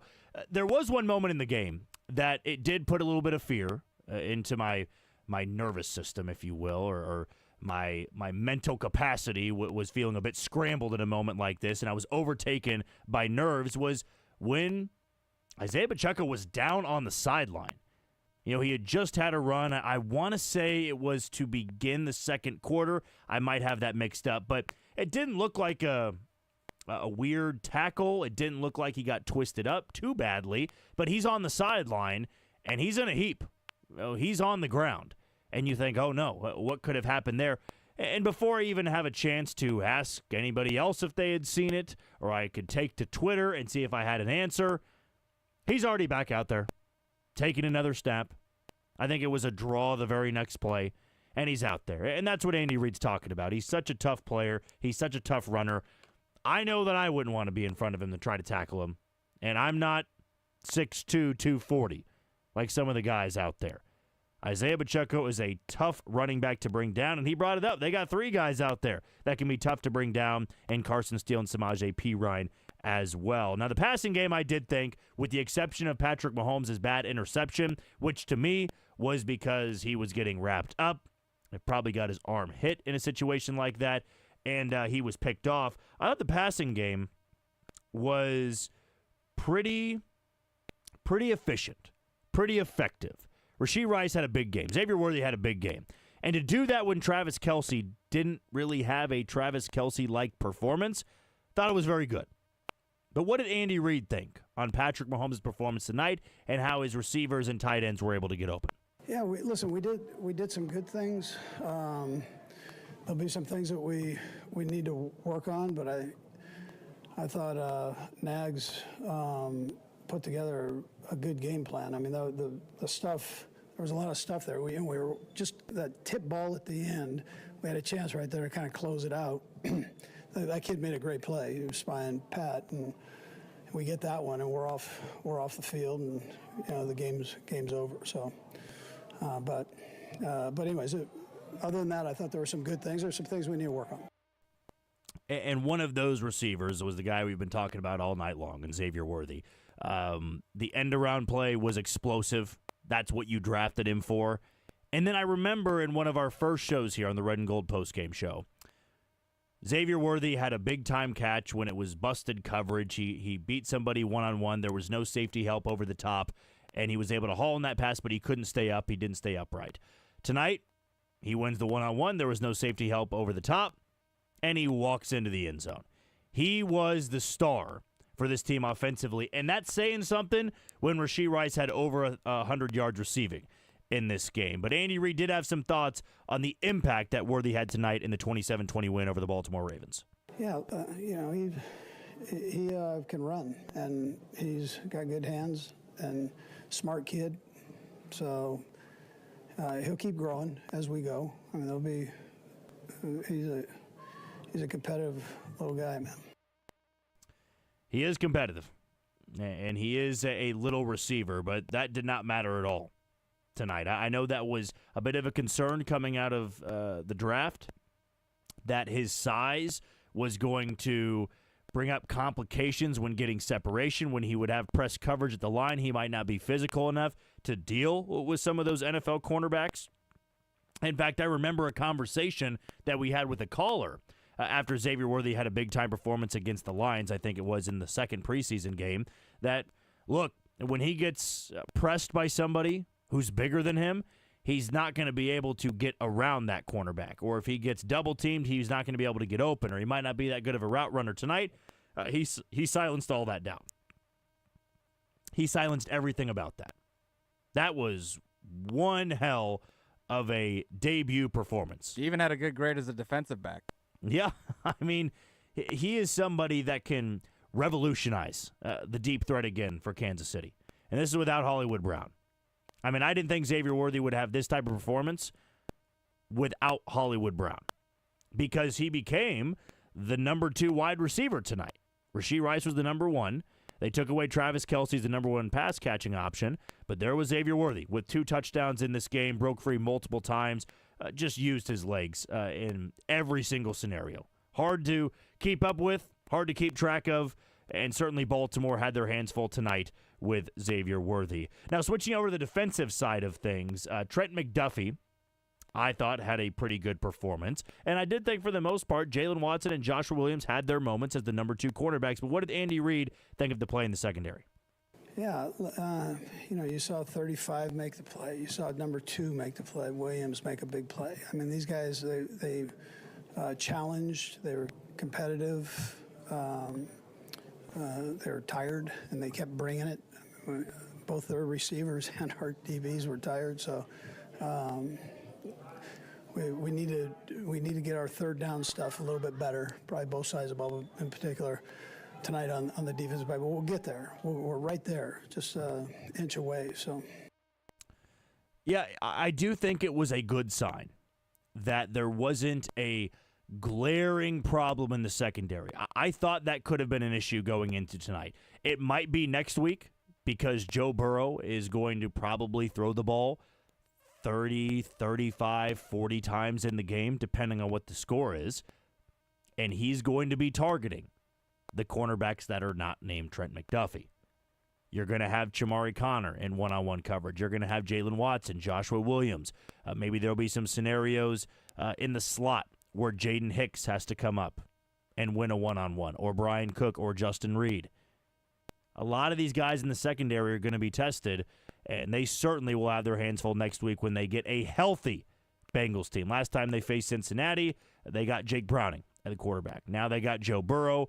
They'll be playing the New England Patriots coming up this Sunday, so you'll get an early look before they come to Kansas City next Sunday. Now back over to the offensive side of things here. What did Big Red think of the O-line play? Kingsley Suamataia making his rookie debut in the NFL. Jawan Taylor not having a disaster like he did last year against Detroit. Creed Humphrey, Trey Smith involved in some pretty big screen plays where they were well down the field and still chugging along as they've done really since being in a Chiefs uniform. They really can use their legs. You don't say that a lot for an offensive lineman, especially an interior lineman. They're nimble. Trey Smith and Creed Humphrey, and Joe Tooney for that matter, can move. But what did Andy Reid think about the offensive line as a whole?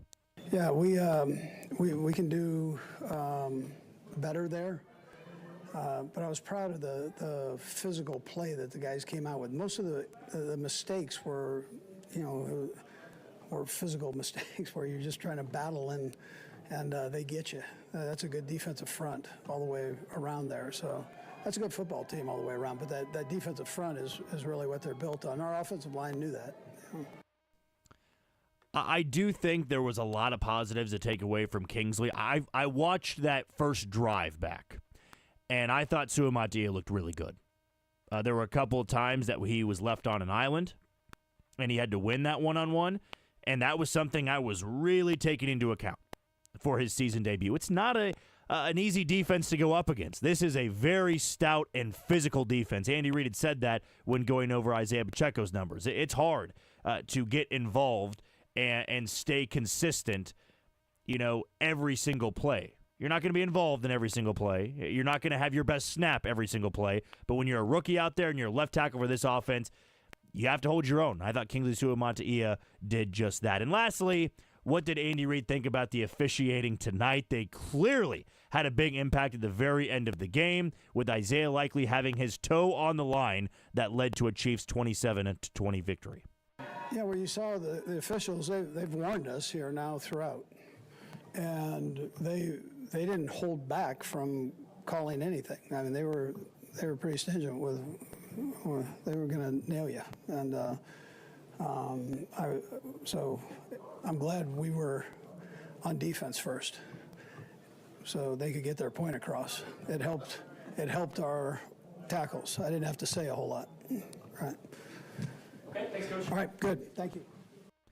Illegal formation was certainly the theme in the first half. Ronnie Stanley could not line up correctly, and then there's all the pictures circulating about Jawan Taylor not lining up correctly. The one part about being involved on opening night in the NFL, and the Chiefs have now done it back-to-back years, back-to-back years, I believe it is, being the opening night game in the NFL. Everybody's watching you. So everybody's got their thoughts and their opinions on calls that were made and calls that were not made. I thought for the most part, though, the officials did a good enough job. There were missed calls, of course. There was the I thought the hold they called on Baltimore when Lamar Jackson had that 40-plus yard run, where Mike Cannell kind of sold it by throwing his arms up in the air. That seemed kind of ticky-tack. There was that call on the sideline, Roquan Smith pitching Patrick Mahomes. Roquan Smith called it a flop. I think that's pretty textbook for late hit out of bounds. Wasn't called, but again, that can happen in the NFL. There's going to be missed calls, and when you're playing in the opening night game, everybody's going to be watching and having their opinions. But it doesn't sound like Andy Reid had any issues with the way the game was called. Let's take a quick break. You're listening to the Red and Gold Postgame Show on Sports Radio 810 WHB.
Patrick got you the ball from both of your touchdowns.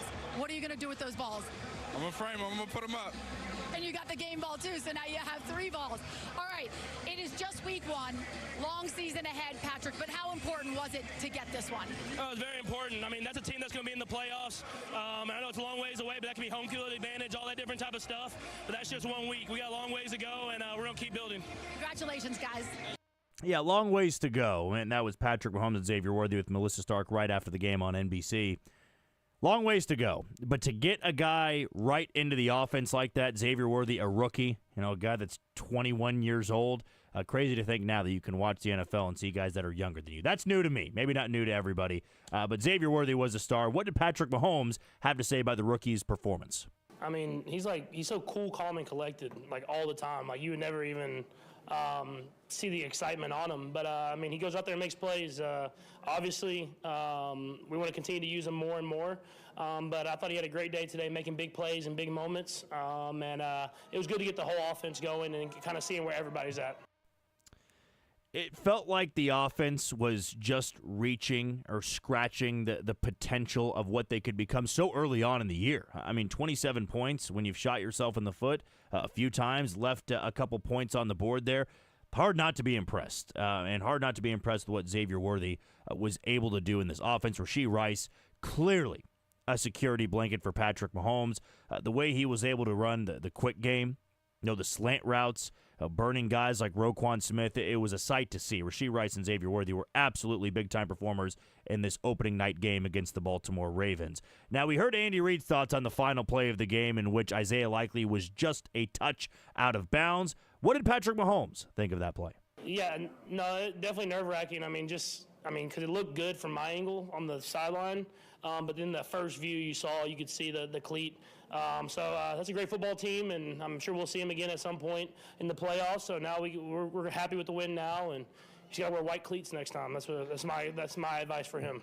I thought that same thing of next time wear white cleats because you may not be able to see the difference there. But when you're wearing black cleats and the out of bounds is white, you're probably not going to have much of an argument. That might be advice for everyone in the league, to be honest, because I don't see any black paint on the sidelines. You know how right after the Chiefs had won, I believe, their first Super Bowl, maybe it was after they had gotten back after the COVID year, and the Raiders and the Chargers and the Broncos did everything in their power to just load up their teams to beat Patrick Mahomes. Maybe now this is another thing you add in for teams. Hey, just wear white cleats when you're playing the Chiefs so that doesn't happen to you. It may never happen again this season, or maybe not next season, or actually never again. But teams may be more prepared now when playing the Chiefs because the bad luck just seems to happen to them when they're playing at Arrowhead Stadium. Now, one of the touchdown passes Patrick Mahomes had was about as easy as it may be all season long, a busted coverage play that led to the second touchdown of the game for Xavier Worthy. What did Mahomes see on that specific play? Yeah, no, it was it's definitely, you can see it was a busting coverage. From where the corner was playing, I looked out there, and I saw how he was playing. I was like, I think he's playing cover 2, but the safety's not there. And so I was going to, how he was playing, I was like, I'm going to alert the go anyways, just a one-on-one matchup. And the moment he played cover 2, I think everybody else played cover 2 too, and then there wasn't a safety there. I just fired it to him, and he scored a touchdown. So definitely a busting coverage, but that happens early in the year, and I just had to take advantage of it. That's the route he's supposed to run on that play? Yeah, that's definitely the route he's supposed to run. He was going to run a go route. I was going to probably go there anyways if it was man, just because I was going to try to match up. It was off coverage man. He could get a good release. But it wasn't, so he was just running wide open. It wasn't just a good release, it was a great release. And there was no help over the top. And I have to think that a little bit of that was that Xavier Worthy was a rookie going into this game, and maybe Baltimore didn't expect him to be such a factor in this one. The one-on-one coverage at times isn't going to work when you're dealing with a guy with that type of speed. And Xavier Worthy had nobody within 20 yards of him when he caught his first receiving touchdown in the NFL. Now, we heard from Andy Reid about that pushing the pile play from Patrick Mahomes, and he said, hey, there's nothing I can do about it. He's a competitor. He's going to go in there, and I can only tell him, hey, that's not what I would do, but I'm not out there for you. I can't just pull you off the field in a situation like that. So what was Mahomes thinking when pushing that pile to get Isaiah Pacheco into the end zone? Well, obviously he got to right at the goal line, and I felt like I could just give him a little shoulder in there, and I don't know if I gave him much, but I feel like I moved him off of directly in there, and then he fell through, but I fell through too, so I feel like I scored a touchdown as well, so I feel like I should get at least like half a touchdown. Have you done anything like that before, and did Andy suggest? I did it before in, I think, 2018 versus the Colts maybe, and O-lineman hit me from behind, and Coach Reid told me never to do it again, so luckily we scored, and I didn't get hit by anybody else, so he probably will tell me to never do it again. What made you do it? I mean, just we were struggling in the red zone, so I was just trying to find a way to get in. That's a tough defense, especially down there, and we needed that touchdown, so I just put my body on the line to get in there. You know, I wonder if he didn't go in to push the pile, if they would have blown the play dead. Because at that point, it looked like Isaiah Pacheco had been stood up. There was that controversy of, his forward progress had been stopped. But Patrick Mahomes giving that last-ditch effort to get number 10 in the end zone, it worked out, and he fell through like Pacheco did. Thankfully, nobody landed on him. He didn't get twisted up on, and it was just 7 points for Kansas City to go up 20-10 at that point in the game. Now, there were a lot of new pieces in this offense, Xavier Worthy being one of them, Samaje Perine as well, and one guy wasn't even out there, in Hollywood Brown, who the Chiefs should get back relatively soon. So what does Patrick Mahomes think about some of the newer pieces into this offense? Yeah, I think it's just I think everybody accepts everybody in this offense, and they learn so much from Trav. They pick his brain, and they listen to him talk to me, and we build all throughout the year. And you can see Rashid just kind of picked up right where he left off last year. Xavier made some big plays, and so it's just we're going to continue to build, and then hopefully get Hollywood back and see what this offense can really be. I can't wait to see what this offense looks like with Hollywood Brown, and once Juju Smith-Schuster gets a few more reps in there. I was surprised to see Juju out there so early on into the game. I think he was out there for the first offensive play, and that shows you how quickly he can pick up the playbook again. That wasn't really an issue, and Patrick Mahomes threw him a couple balls tonight. They just didn't result in catches, but maybe he can get a little bit more involved and maybe not covered as tightly in some of those situations when he's taking on the number 4, number 5 option defensively in the secondary. But lots of new weapons to work with, and I'm sure Patrick Mahomes has been thrilled about that. Now, one thing I'm sure a lot of people are wondering about is, Xavier Worthy can make plays himself, but now that he's going to get some focus, it's going to open up things for other players in this offense. So what did Mahomes have to say on the impact that Worthy can have for other guys in this offense? 100%. I mean, just having him out there, it just opens up stuff. I mean, you saw when he's out there, they're playing shell coverages. It's getting guys like Trav, and it's getting guys like Rashid open underneath. And that's what's so great about this offense is we're able to do all of that. And that's when we're at our best. And so, like I said, we get Hollywood out there too. It's going to be tough for defense to decide who they want to cover. Yeah, you're going to have to pick your poison with this offense. When Hollywood Brown comes back, figure out how you're going to defend Travis Kelce, Rashee Rice, Hollywood Brown, Xavier Worthy, Justin Watson, Juju Smith-Schuster, out of the backfield, Isaiah Pacheco, Carson Steele, Samaje Perine. I mean, pick your poison. You can't defend all of them out there all at once, and if they go 5 out or they can have 2 tight ends out there, there's a lot of guys that you need to be worrying about with this offense. And even tonight, it wasn't a perfect performance, but they got 27 points up there. Now, our guy Todd Lebo had the chance to ask Patrick Mahomes about that end-around play that was the first touchdown of the season for Kansas City. What did Mahomes think about that reverse to Xavier Worthy? Where he scored, is that one when you guys call it, you're like, this one feels good in this spot? Looks like a fun play for the offensive lineman to get downfield. Is that one that you, right from the get-go, you thought might go? I knew it was going to be good. I mean, you never know, just with all the blocking and all the different stuff. I thought it was blocked very well. I thought the offensive line did a great job. The tight ends did a great job of kind of sealing their guys off. Rashid had a crucial block, and then once you get one in space, man, he can make stuff happen. And so, I mean, those plays, we ran one similar in the preseason, and he almost went to the house, and then he ended up getting in there this first drive. Yeah, Worthy looked like Roadrunner on that play. I mean, the minute that he got going in a straight line, he was able to slip through the smallest of gaps for people blocking. I mean, he got a few hands on him, but it didn't matter. He was already in the end zone by the time anybody had a chance to look up. That was one way to get into the end zone for the first time for Kansas City in 2024, the 2025 season. Now, Noah Gray, the number 2 tight end for Kansas City, had a couple of big catches in this game, but it was a very big day for him going back a few hours before the game as he got a 3-year deal with Kansas City, a 3-year extension. What did Patrick Mahomes make of his number 2 tight end getting taken care of? No, I mean, Noah's always been a great player. I mean, he's he makes plays every single time he gets the opportunity to. He's playing behind the greatest tight end of all time, so he doesn't necessarily get every single route called to him. But when you go to him, he makes the play. I mean, he's a couple of great catches today, tough contested catches, and I'm happy for him because he's one of those guys that's in the locker room and just does whatever you need. He'll play special teams, he'll block, he'll catch the football. He's the guys that you need in order to go out there and win Super Bowls. Yeah, one of Noah Gray's catches in this game was absolutely phenomenal and a big point. It was right when Baltimore had the long touchdown to Isaiah Likely. It's 20-17. Patrick Mahomes had one of those sidearm fastballs, and Noah Gray made a sliding catch, and that's easier said than done. That is a very difficult play to make, and he got it done, and that's why Patrick Mahomes trusts him, and he's been in this offense, and he's going to be in this offense for the next 3 years, it seems like, as the Chiefs got an extension done today right before the game.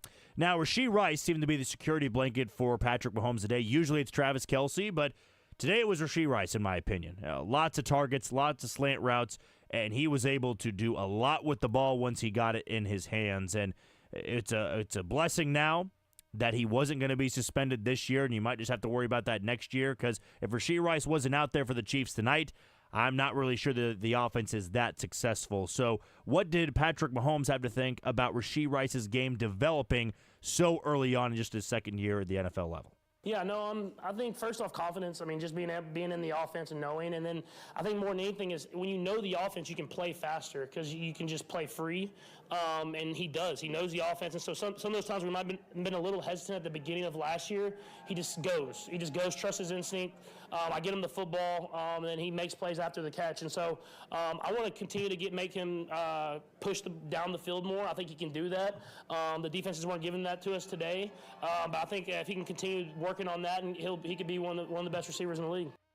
I can't fight that at all. I think Rashee Rice is trending in a direction to be a true number one wide receiver, which the Chiefs haven't had since Tyreek Hill left Kansas City. They've had guys who have slotted in to be the number one, but in terms of being a true number one, a 1,000-yard receiver, a guy that you're getting 10, 11, 12 targets a game, that can be Rashee Rice. And if tonight is any indication of what it will be all season long, Rashee Rice is going to have one hell of a second year, a sophomore season at the NFL level. Now, Patrick Mahomes also had a chance to talk about that 3rd and 12 and passing Len Dawson on that specific play. Here's what he had to say.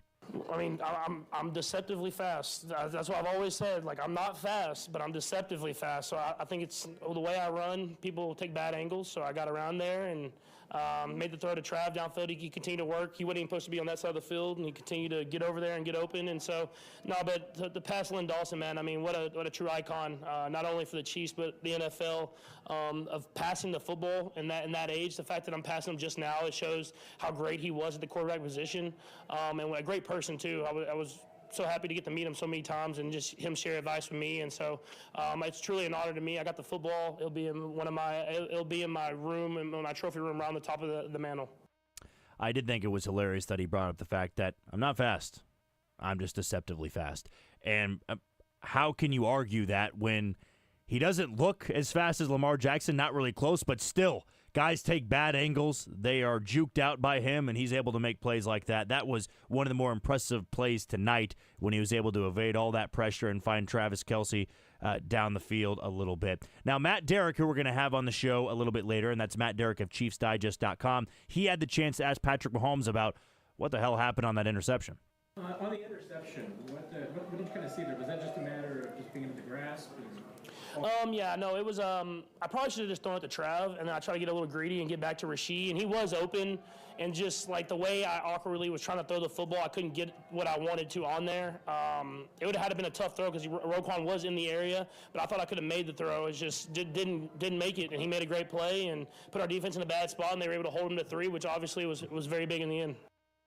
I was interested if Rashee Rice was the guy he was throwing to, because I remember when it happened, the highlight, Rashee Rice was open, but there was no way. Even Patrick Mahomes couldn't get him the ball in that sort of situation. When you have no more power in your legs because somebody's wrapping you up, you're not going to be able to make a throw like that. And he said, I got a little bit greedy, should have gone to Travis Kelce, and that interception was costly for the Chiefs, but it only led to 3 for Baltimore in that spot. So I doubt an interception like that happens again, because he'd rather just take the conservative approach instead of going for the home run ball there to Rashee Rice. And lastly, here's what he had to say on a big moment in the game. when the ball was batted up in the air, the final offensive possession for the Chiefs, and he was able to catch his own pass that was batted up in the air. It wasn't in the hands of a Ravens defender. That would have led to a short field, and it kept the clock running all the way to the 2-minute warning. Here's what he had to say on his own reception. Yeah, no, it was if I could have just got it over the guy, it was going to be a first down. I could already see Trav about to block Roquan. Rasheed was going to catch it, but the kid made a great play. I think it was number 23. He jumped up, made a great play, hit it in the air, and more than just, I think, just getting the interception, I wanted to catch it so the clock would run down to 2 minutes and run some time off for our defense. And, I mean, I know I got 2 yards, but I thought it was pretty good catch. So maybe get Coach Reid to throw me a pass here somewhere. So that was all that Patrick Mahomes had to say after a 27-20 win over the Baltimore Ravens. Kansas City 1-0 on the year and 1-0 against the AFC North. They'll get another AFC North opponent coming into town next weekend, the Cincinnati Bengals. I'm sure there will be a lot of chippiness in that game, and it's Joe Burrow and Patrick Mahomes once again. Mahomes, not much success against Joe Burrow, though he is 1-1 in AFC title games against him, but I still believe 0-2 in the regular season. So 1-3 against Joe Burrow. He will hope to improve that record next Sunday. You are listening to the Red and Gold Postgame Show, which is brought to you by Boda Box Wine. Kick your tailgate party up a notch this football season with Boda Box, the ultimate tailgate wine. Boda Box is the premium boxed wine that wins with wine critics. Boda Box, this is how we Boda. Please drink responsibly. Sponsored by Boda Box Vineyards, Manteca, California. We're going to take a quick break. When we come back, we're going to chat with Matt Derrick of ChiefsDigest.com. He's coming up on the Red and Gold Postgame Show.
And to talk more about it, we'll hop on the phone lines and chat with Matt Derrick of ChiefsDigest.com.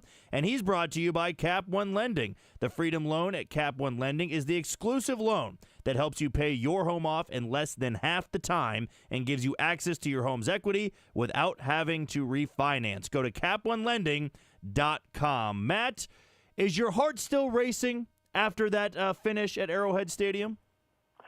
My heart is telling me right now that we'd probably be heading home already if there hadn't been for that 18-minute rain delay at the beginning of the game.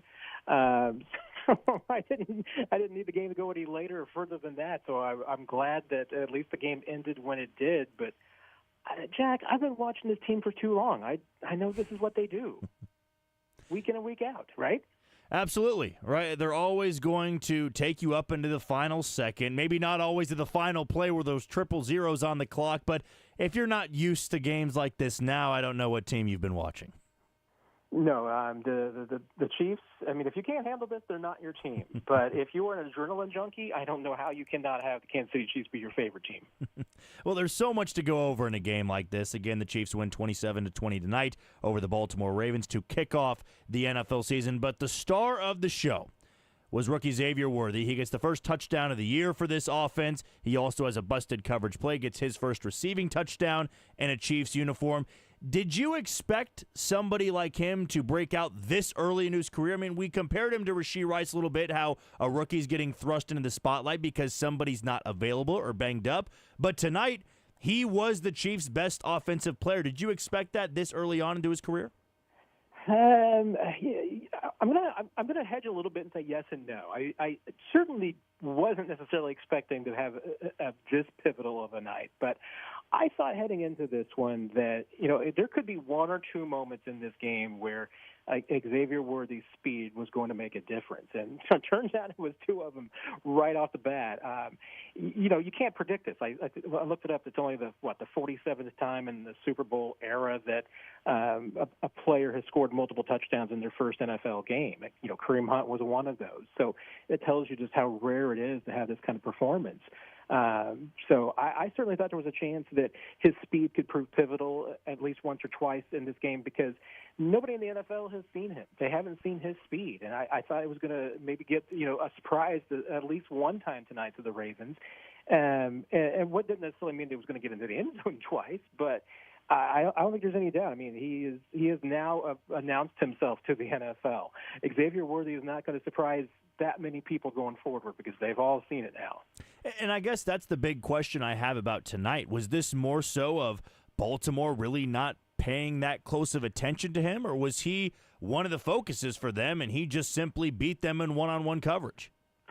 Yeah, I mean, it could have been – well, obviously there was a breakdown on the touchdown for sure. But, if they had him as a focus, I can't imagine that breakdown would have happened. I mean, they would have made sure that they had like a bracket coverage or somebody over the top of him. And, and certainly like Patrick Mahomes pointed out that, they were seeing a lot more shells as the game went on from the Ravens, that they were trying to make sure. And they probably came into the game with some thoughts that, hey, wait a minute, this Chiefs offense this year has got more speed than they had last year. So maybe they do have to do things differently. But I don't think that the Ravens had any reason to come in here thinking, okay, well, Xavier Worthy's the guy that you have to take away. I think he would have been further down on their list. So I can't imagine that. And then the other thing part of it, too, is, to me, Jack, is that, this early in the season, I mean, and we saw it tonight, football's going to be sloppy. It's always sloppy in week one. Sometimes it takes a couple of weeks before, it really settles in. And and the question is which, is kind of maybe more overpowering this early in the season. Is it speed or is it physicality? I think it's speed. I mean, that's the one thing that you all of a sudden steps up in week one. You've been playing football in the preseason. You've been playing training camp football, and it's at a different speed than what was played tonight. And when you get Xavier Worthy and what he can do on a football field out there, I don't know if you can be ready for it. And I think that's what really took the Ravens by surprise tonight. Now, just because Xavier Worthy was the guy to get 2 touchdowns in the game doesn't mean he was the biggest threat to the Ravens defense. In my opinion, I think that was Rashee Rice tonight. He had 9 targets in this game, 7 for 103. Clearly looked like Patrick Mahomes' security blanket tonight. I don't know about you, Matt, but I'm starting to feel like he really can step into that role of not just being a number one wide receiver for the Chiefs, but a true number one wide receiver in the NFL. What do you think of that? I can't argue with it because, he put up numbers last year that would suggest that that's exactly what he can be. And during training camp, what you saw tonight was just the extension. It was just the next phase of that because this Chiefs defense, as good as it is, he did this all day long in training camp. Rashee Rice in the slot against anyone is going to be a matchup nightmare. And, he spent a lot of time going up against Trent McDuffie in training camp there in the slot. And Chamari Connor, he went up against some good players in the slot. And he was having those kind of plays every time, Jack. If you've got him one-on-one in the slot in that kind of a situation, especially if you're going up against some undersized defensive backs, I just don't see how you can slow him down. I think that going forward, a lot of teams are going to have to look at this and look at the slants and some of the routes that he was running tonight and just be like, wait a minute, we need to put a bigger player. We need to put a faster player on him because I think that there's a lot of mismatches that he can do exactly that.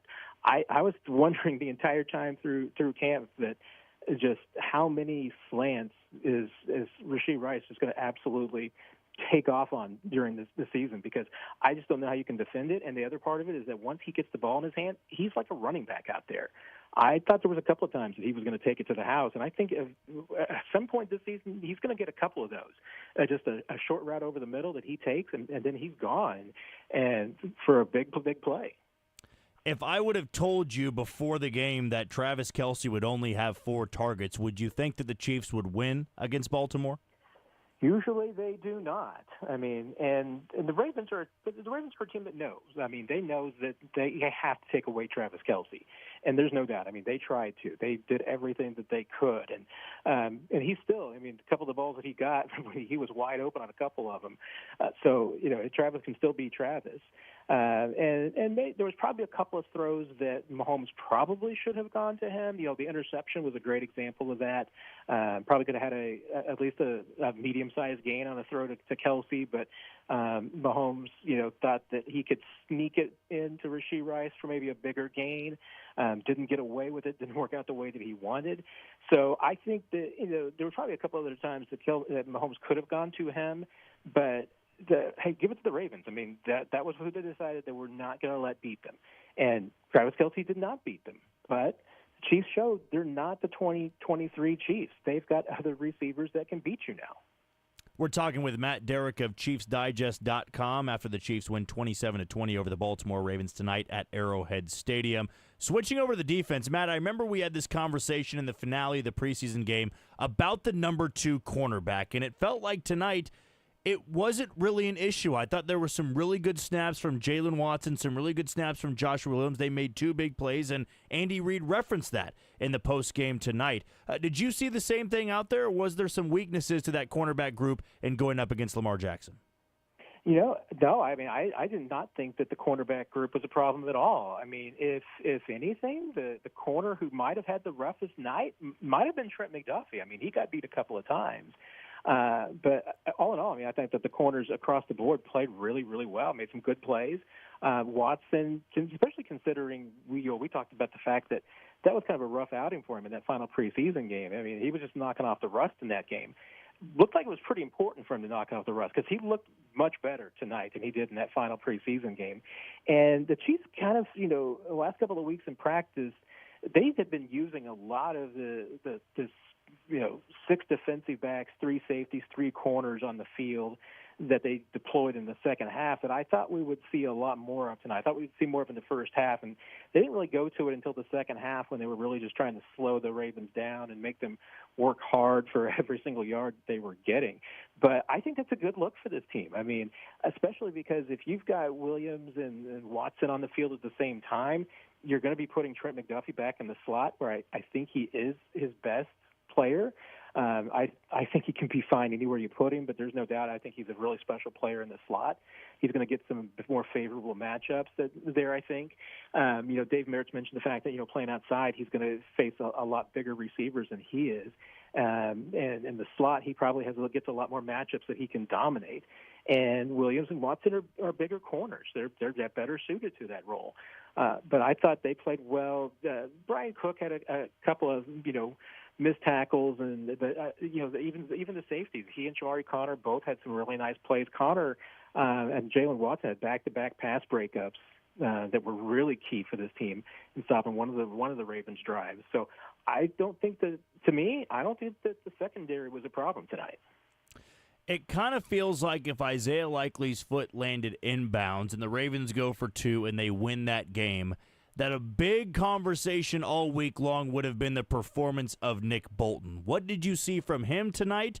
And was it just a bad matchup, or is this something that the Chiefs may need to worry about with their linebacking core against offenses like this?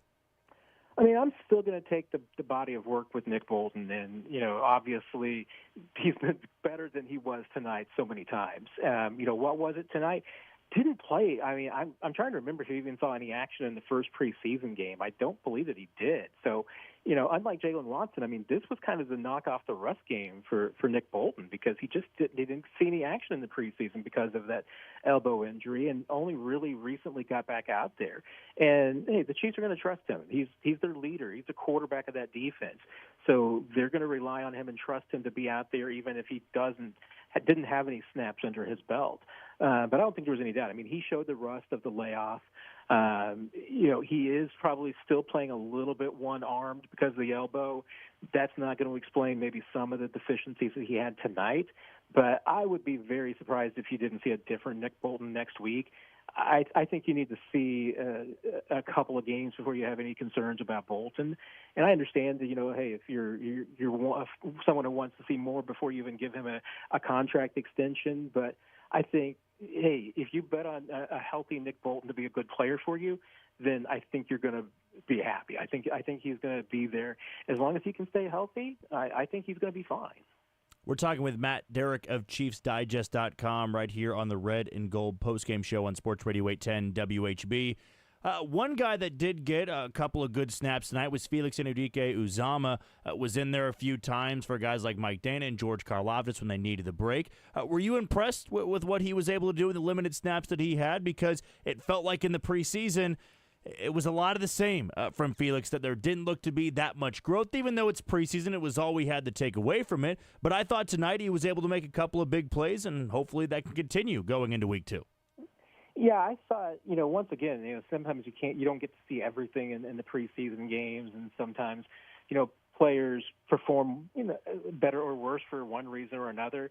But I thought, looking at the body of work that he had put in during training camp, going back to mid-July even, that, that Felix had a good camp. So I was reasonably optimistic that he was going to, put together a season where he takes a step forward this year. We'll see if it's enough to have a breakout season. I still think that, he's such a young guy still, and still kind of physically maturing, that it wouldn't surprise me if he's a late bloomer. And maybe it isn't until year 3 that it really kicks in for him. But, tonight I think you saw at least the football instincts are there, right plays at the right time, and making plays a couple of times.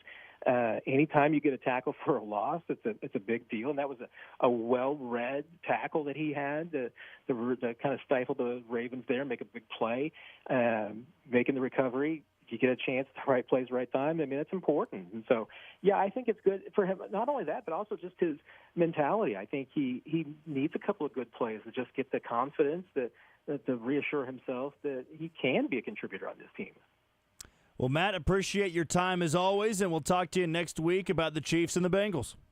And we'll be much, much earlier. So exactly. Much better, much more exciting conversation. I'll talk to you tomorrow.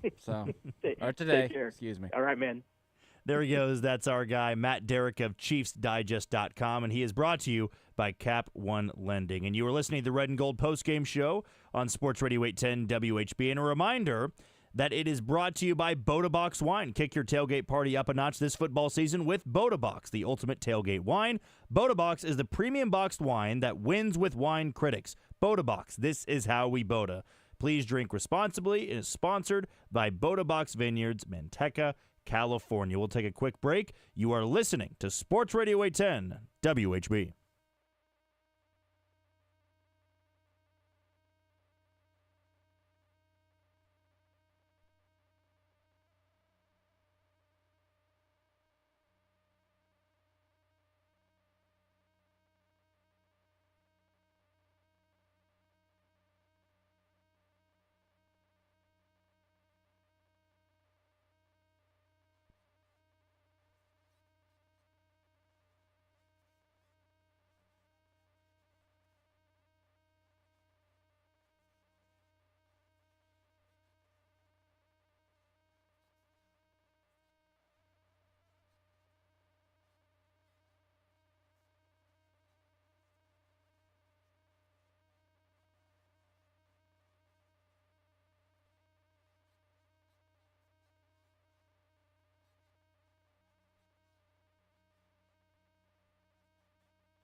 A week ago, he's the back. Mahomes double clutch in traffic and caught on the run. Rasheed Rice through the secondary to the 42-yard line.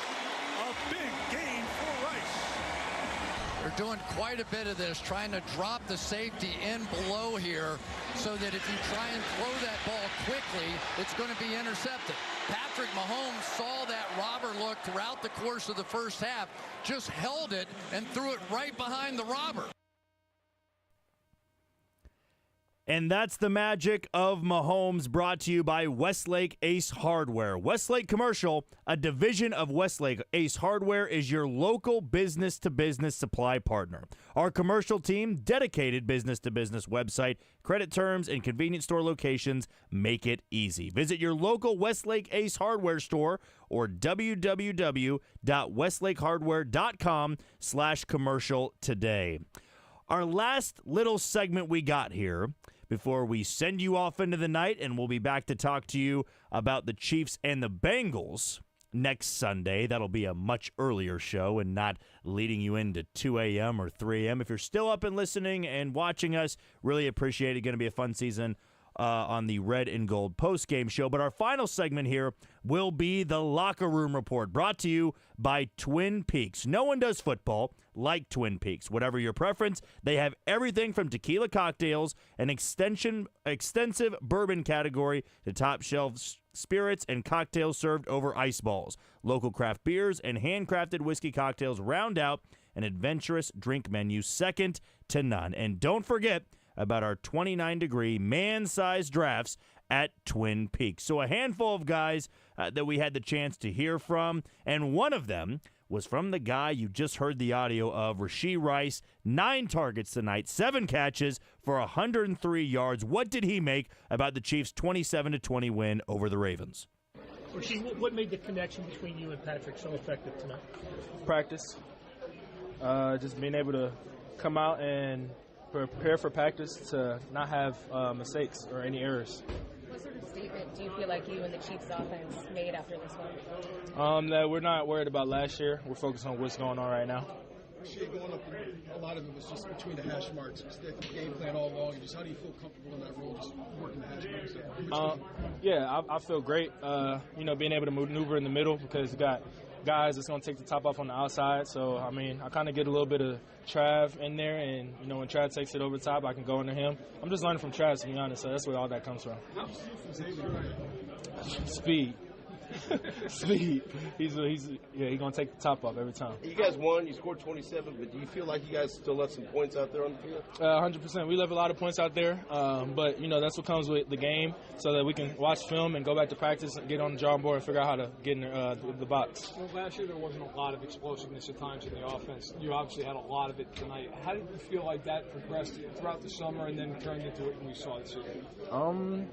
I think it had a lot to do with obviously preparing during the offseason, but adding guys to the roster to where you kind of make the defense worry about, deep threats and, under routes and stuff like that. What were you thinking watching that last play, seeing it on the Jumbotron? Out of bounds, out of bounds, out of bounds. Compared to this time last year when you started, do you feel more different physically or mentally in your second year? I feel different mentally, just because I was able to be a part of a Super Bowl last year, so my confidence is the same amount of confidence that the whole team has, instead of me just being a rookie and kind of not knowing what it's like to win a Super Bowl and just being on the team. Yeah, you mentioned that speed from Worthy. How does that open up stuff for you when he's on the field with you? You feel that stress on the defense? Yeah, 100%. As soon as we line up in any kind of stack or anything like that, they're talking, and it kind of throws them off of the play. So, I'm not the slowest guy, but as soon as X take off, I'm trying to take off right with him. How good can this offense be when Hollywood gets back? No ceiling. It's unexplainable, but y'all see the show. Unexplainable this offense can be once Hollywood Brown returns. Maybe that'll be next week against the Cincinnati Bengals. Maybe it's 1 week after that when they take on the Atlanta Falcons on Sunday Night Football. Next guy we're going to hear from is the center of the Kansas City Chiefs. What did Creed Humphrey have to make about the performance tonight? I just want to ask you about the Worthy reverse touchdown. Went back and watched that. That looks like a fun play for you guys. Oh, yeah. The big guys. Yeah. Take me through that one and what you guys saw, and when did you know it was going to Yeah, when you hand it to a guy as fast as him, something special can happen. So you got to get on your horse and be able to get to your blocks. But for me, I'm running the alley. I'm there to clean stuff up as a last thing, and was able to clean up a block on it and help secure the touchdown. And Xavier did the rest on it. He did a great job making some guys miss and showing off that speed. So it was awesome. You guys haven't probably gone back and looked at it yet. I don't know if you looked at it. No, I settled that. See, that's all he wants. No, it looked like just about everything went perfect on it. Everybody made a block. Is what it looked like. Did what it felt like when it was happening? Yeah, I felt like that was one of those that we were looking forward to all week. We were excited about that play. We knew that, if we just executed it right, it would be a huge play. So, we were happy that we went out there and executed it right. And that's what we were hoping for. And it came out, did the right thing, and got the right result. And he's fast, huh? He's fast, yeah. Very fast. It felt like a blur watching him run by me. So it was awesome. Appreciate it, man. No problem. I've gone back and rewatched that highlight 100 times already. There legitimately is maybe a few feet of daylight that Xavier Worthy slips through. And yet Creed Humphrey's ahead of the pack. He's making key blocks in a play like that. And when you do those end arounds and you're dealing with a guy with that type of speed, you really got to make sure you're in the right spot. With Worthy, he only needs a few feet of space. and he's going to be able to squeeze through it, A, because he's a smaller-bodied wide receiver, B, because he's the fastest guy on this team. Next guy I want to hear from is another rookie who had a chance to really show what he's all about, had the ability to hold his own against a very good defense. That would be Kingsley Suamataia. What did he think about his NFL debut? For a veteran guy, it maybe not have the same effect on, say, Travis Kelce. Does you getting ready to make your NFL debut? No, we have a lot of, Utah's weather is very bipolar, so I've had a couple, weather delays and stuff, so just keep my calm until, I step between those white lines. Can you walk us through the Xavier Worthy run? What you guys had set up there, and obviously you got way downfield. Yeah. That's another rookie out there, and he the man, fastest dude in the NFL. So be able to block for a guy like that, it's an honor. But just having fun at the end of the day. I seen that safety come down, I had to smack him and make a lane for Xavier, and he was gone. So he did the rest. What was most impressive about Xavier tonight? His speed. He was always open. Caught the ball very well. He runs his routes very well. So he's very well all-around player. So. What do you think he showed tonight? What was that? What do you think he showed tonight? What do you think Xavier showed tonight? What do you think? He can do it all. There's not much to say about it. Man's as fast as can be. Blinking, boom, he's gone. He's in the end zone. So it's a great having that team. What do you think you showed tonight in your first game? Definitely physicality. Just going from whistle to whistle.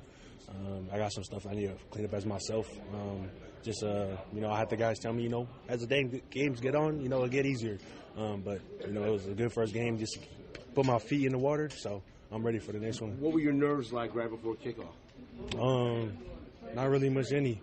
I usually just, I have my uke in my car, so I usually play my instruments and stuff and just relax before I got to go out there for war, so. What kind of things was Joe Tooney or Pat saying to you kind of as the game went along? The big Joe back there, man. Man, just play my game, man. Just have fun. You just got to go out there and have fun and do your assignment. You all 60 minutes, you got to give your all of it. So. What did you learn today? Just through the first quarter and the second quarter, you were just like steady opening up that book, continuing to writing mental notes, I'm sure. What kind of mental notes were you writing throughout the entire game? Just take it play by play. You can't dwell too much on the last play that you made. Just know you got to tell you guys, I got this one. You can rely on me on this one, this next play. And, just go out there and score and just keep bullying the other guys. So it was good. You say you played your ukulele in the car before the game? Is that what you said? Yep. I usually play my instruments just in my car just to, before, I don't know. It's just a thing that I do just to get me away from thinking about everything else. So, what do you play? I play the uke, I play the piano, and I play the electric guitar. What's your favorite instrument to play? I probably say the piano. How good are you? Can you bust something out? Yeah, I can. What you said physicality is what you showed. They're considered one of the most physical defenses in the NFL. In a way, are you glad that was your first test to go up against what may be one of the best, most physical defenses there Most definitely, yeah. Going against, those guys that are known around the league for being those bullies. Like I said from my interview before, just got to go out there and not bully them. I know I've watched these guys since I was in high school and stuff, but, I'm going to show you what the Rook got, so. But you liked it? Oh, yeah, most definitely. Kingsley, your first experience at Arrowhead, packed house. What were your thoughts? Man, I just had to take all that stuff in. It was very emotional. I see my family, I see my wife in the stands. It was just a very emotional day. And even after the game, I was just cheering. I ran right to them. It was just soaking all that in. Definitely be my first game out there in Arrowhead, so it was definitely a blessing. What do you think of the crowd and how loud it was? Man, it was crazy. It got to a point I couldn't even hear the guys next to me. So we were over there laughing and cheering after we seen that it was clearly out that he stepped out. But I couldn't even hear nobody. I just hear everybody yelling. But it was live. It was I can't even explain. It was I'm sure you've been dreaming of this moment for a long time. Kingsley, did it go up to how you envisioned? Did it maybe surprise you in ways you couldn't have expected? Like I said, I just take it day by day. As I came out here, just very, quiet and just taking it all in, all the hard work, all the sacrifices that my family has put in, just to be in this place and just to, make them proud. Look up at them is a big blessing to me. So, it's the least I could do is go out there and not bully somebody. So, thanks, Kingsley. Appreciate it, man. Thanks so much.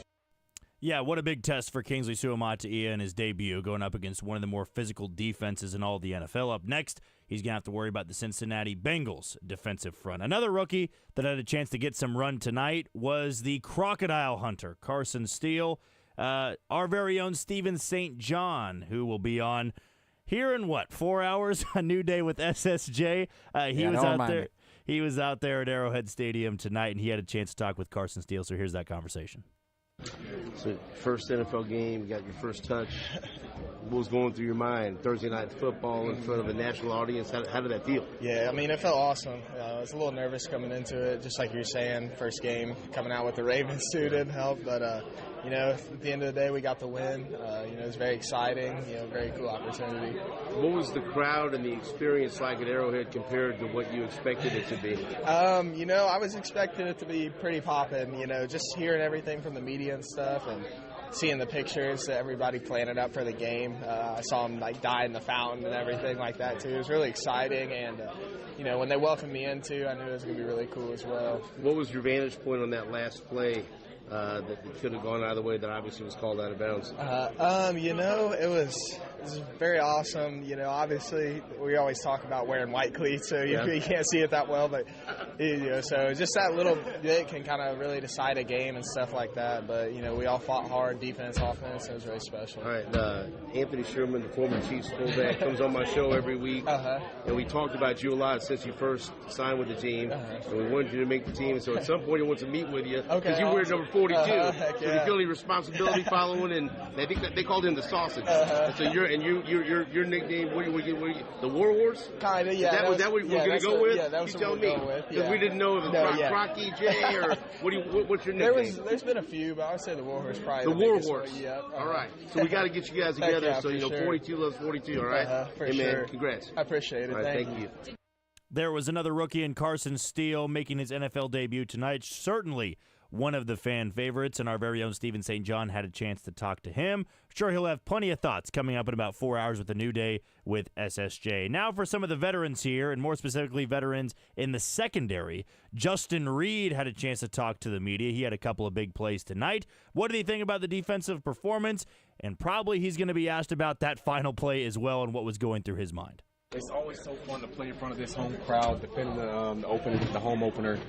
Great win all around. A lot of guys made a lot of big plays, and we're going to continue to build off of it. What was going through your mind there toward the end? Well, they made a big play to get us down there. It's like, well, we still got to make a stop here, so got to stop on the first one. Found a way to get a stop on the second one with a little bit. I think that was Drew and 6, able to give him a little extra push to get that toe out of bounds.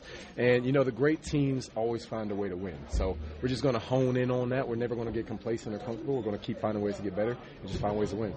There were a couple of times that they were right there by the goal line, and you guys were coming up with, I think Leo had the block, then there was a strip sack, and there were things working for you when you got close. Yeah, and it's really, honestly, it's just buying into the game plan of defense. There's the most turnovers that happen in week 1, so we're just having a focus on getting our hands on the ball and finding ways to cause turnovers and give our offense the ball, because when 15 has the balls in his hands, it's always magical. I know last year, over this season with the loss against the Lions. We're starting a lot better this year, baby, yeah. We're starting a whole lot better this year, so we got 20 games to go. We're going to take it 1 week at a time. We're going to get a chance to watch Cincinnati play and then bring them here next week. Justin, thoughts on Xavier Worthy? Holy crap. 2 touchdowns in the opener, man. That kid's going to be so special. It's so fun to say that the track meet is back open in Kansas City. So opposing defenses beware. You missed a lot of time, in the preseason. Did you feel like there was any rust out there once you guys all got out there? Didn't spend a lot of time in the secondary together in the preseason. Yeah, I think that the last 2 weeks was just really good for us to blend together and staying involved through training camp without still being on the field, but still being there with the guys just helped so much, and we're just able to build off of what we did last year. But felt great out there. Didn't feel like I was limited by my quad at all. And excited to just find ways to continue to get better and keep making this defense more tight-knit. How chippy did you start to get in the second half? These teams don't seem to like each other. Rematch of the NCAA championship game. I mean, that's what happens. You got 2 talented teams that both want to win really bad, and, if guys didn't have that type of edge, it wouldn't be as fun. So we want to win, they want to win, but we found a way to win. We'll never know, but during the replay, were you mentally preparing for them to go for 2? What do you think they would have done? Yeah, they were going for 2. Yeah. They were absolutely going for 2. Yeah, they didn't want to see us in overtime. You were ready. Yeah. We already know it's going to be 22 up the gut. You know what I mean? Or Lamar naked boot, something like that. But yeah. And that was Justin Reid and his thoughts on the Chiefs' 27-20 victory over the Baltimore Ravens. Last guy we want to hear from, Trent McDuffie, who had a great performance on Zay Flowers tonight. What did he think about the performance against Baltimore?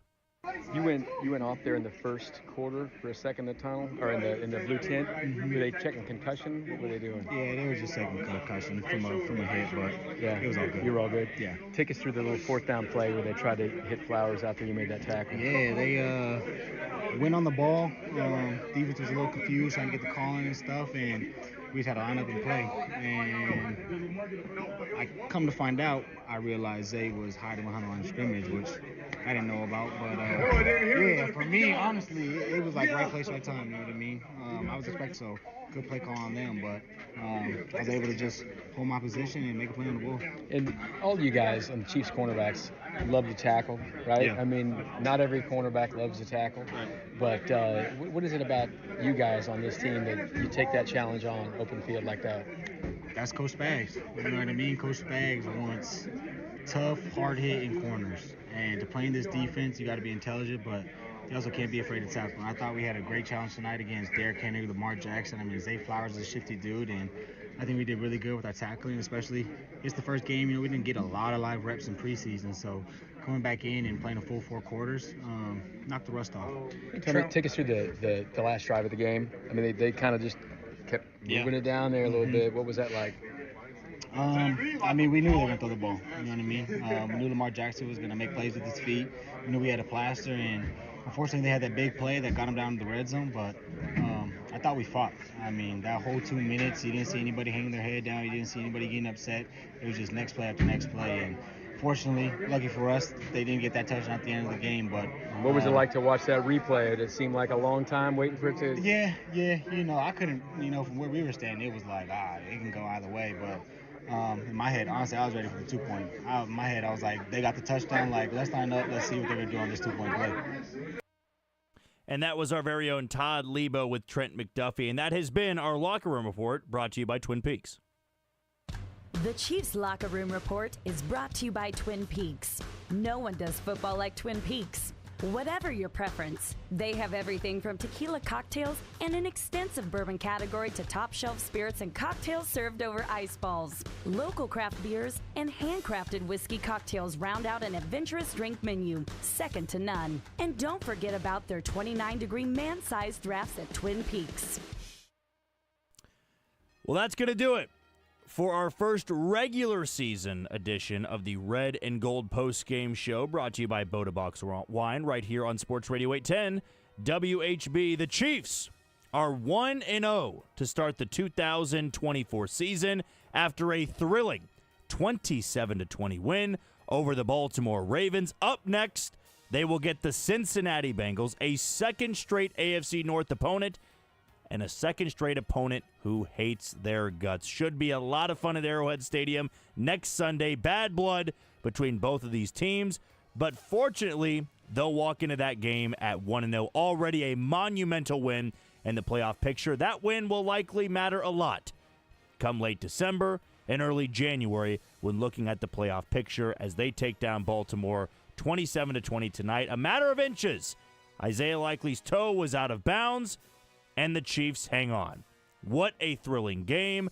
Thank you for tuning in all night long. Had a lot of viewers tonight, both listening on the radio dial, also listening on Twitch.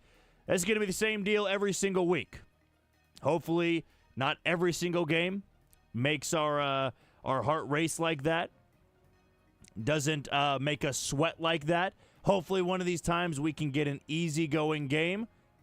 But nonetheless, you'll take a win. We go all the way back to our first segment. One of our callers said, never apologize for a win in the NFL. That's exactly right. 1-0 are the Kansas City Chiefs. Bengals are coming up next. Again, you have been listening to the Red and Gold Postgame Show on Sports Radio 810 WHB. We will talk to you next week, Kansas City.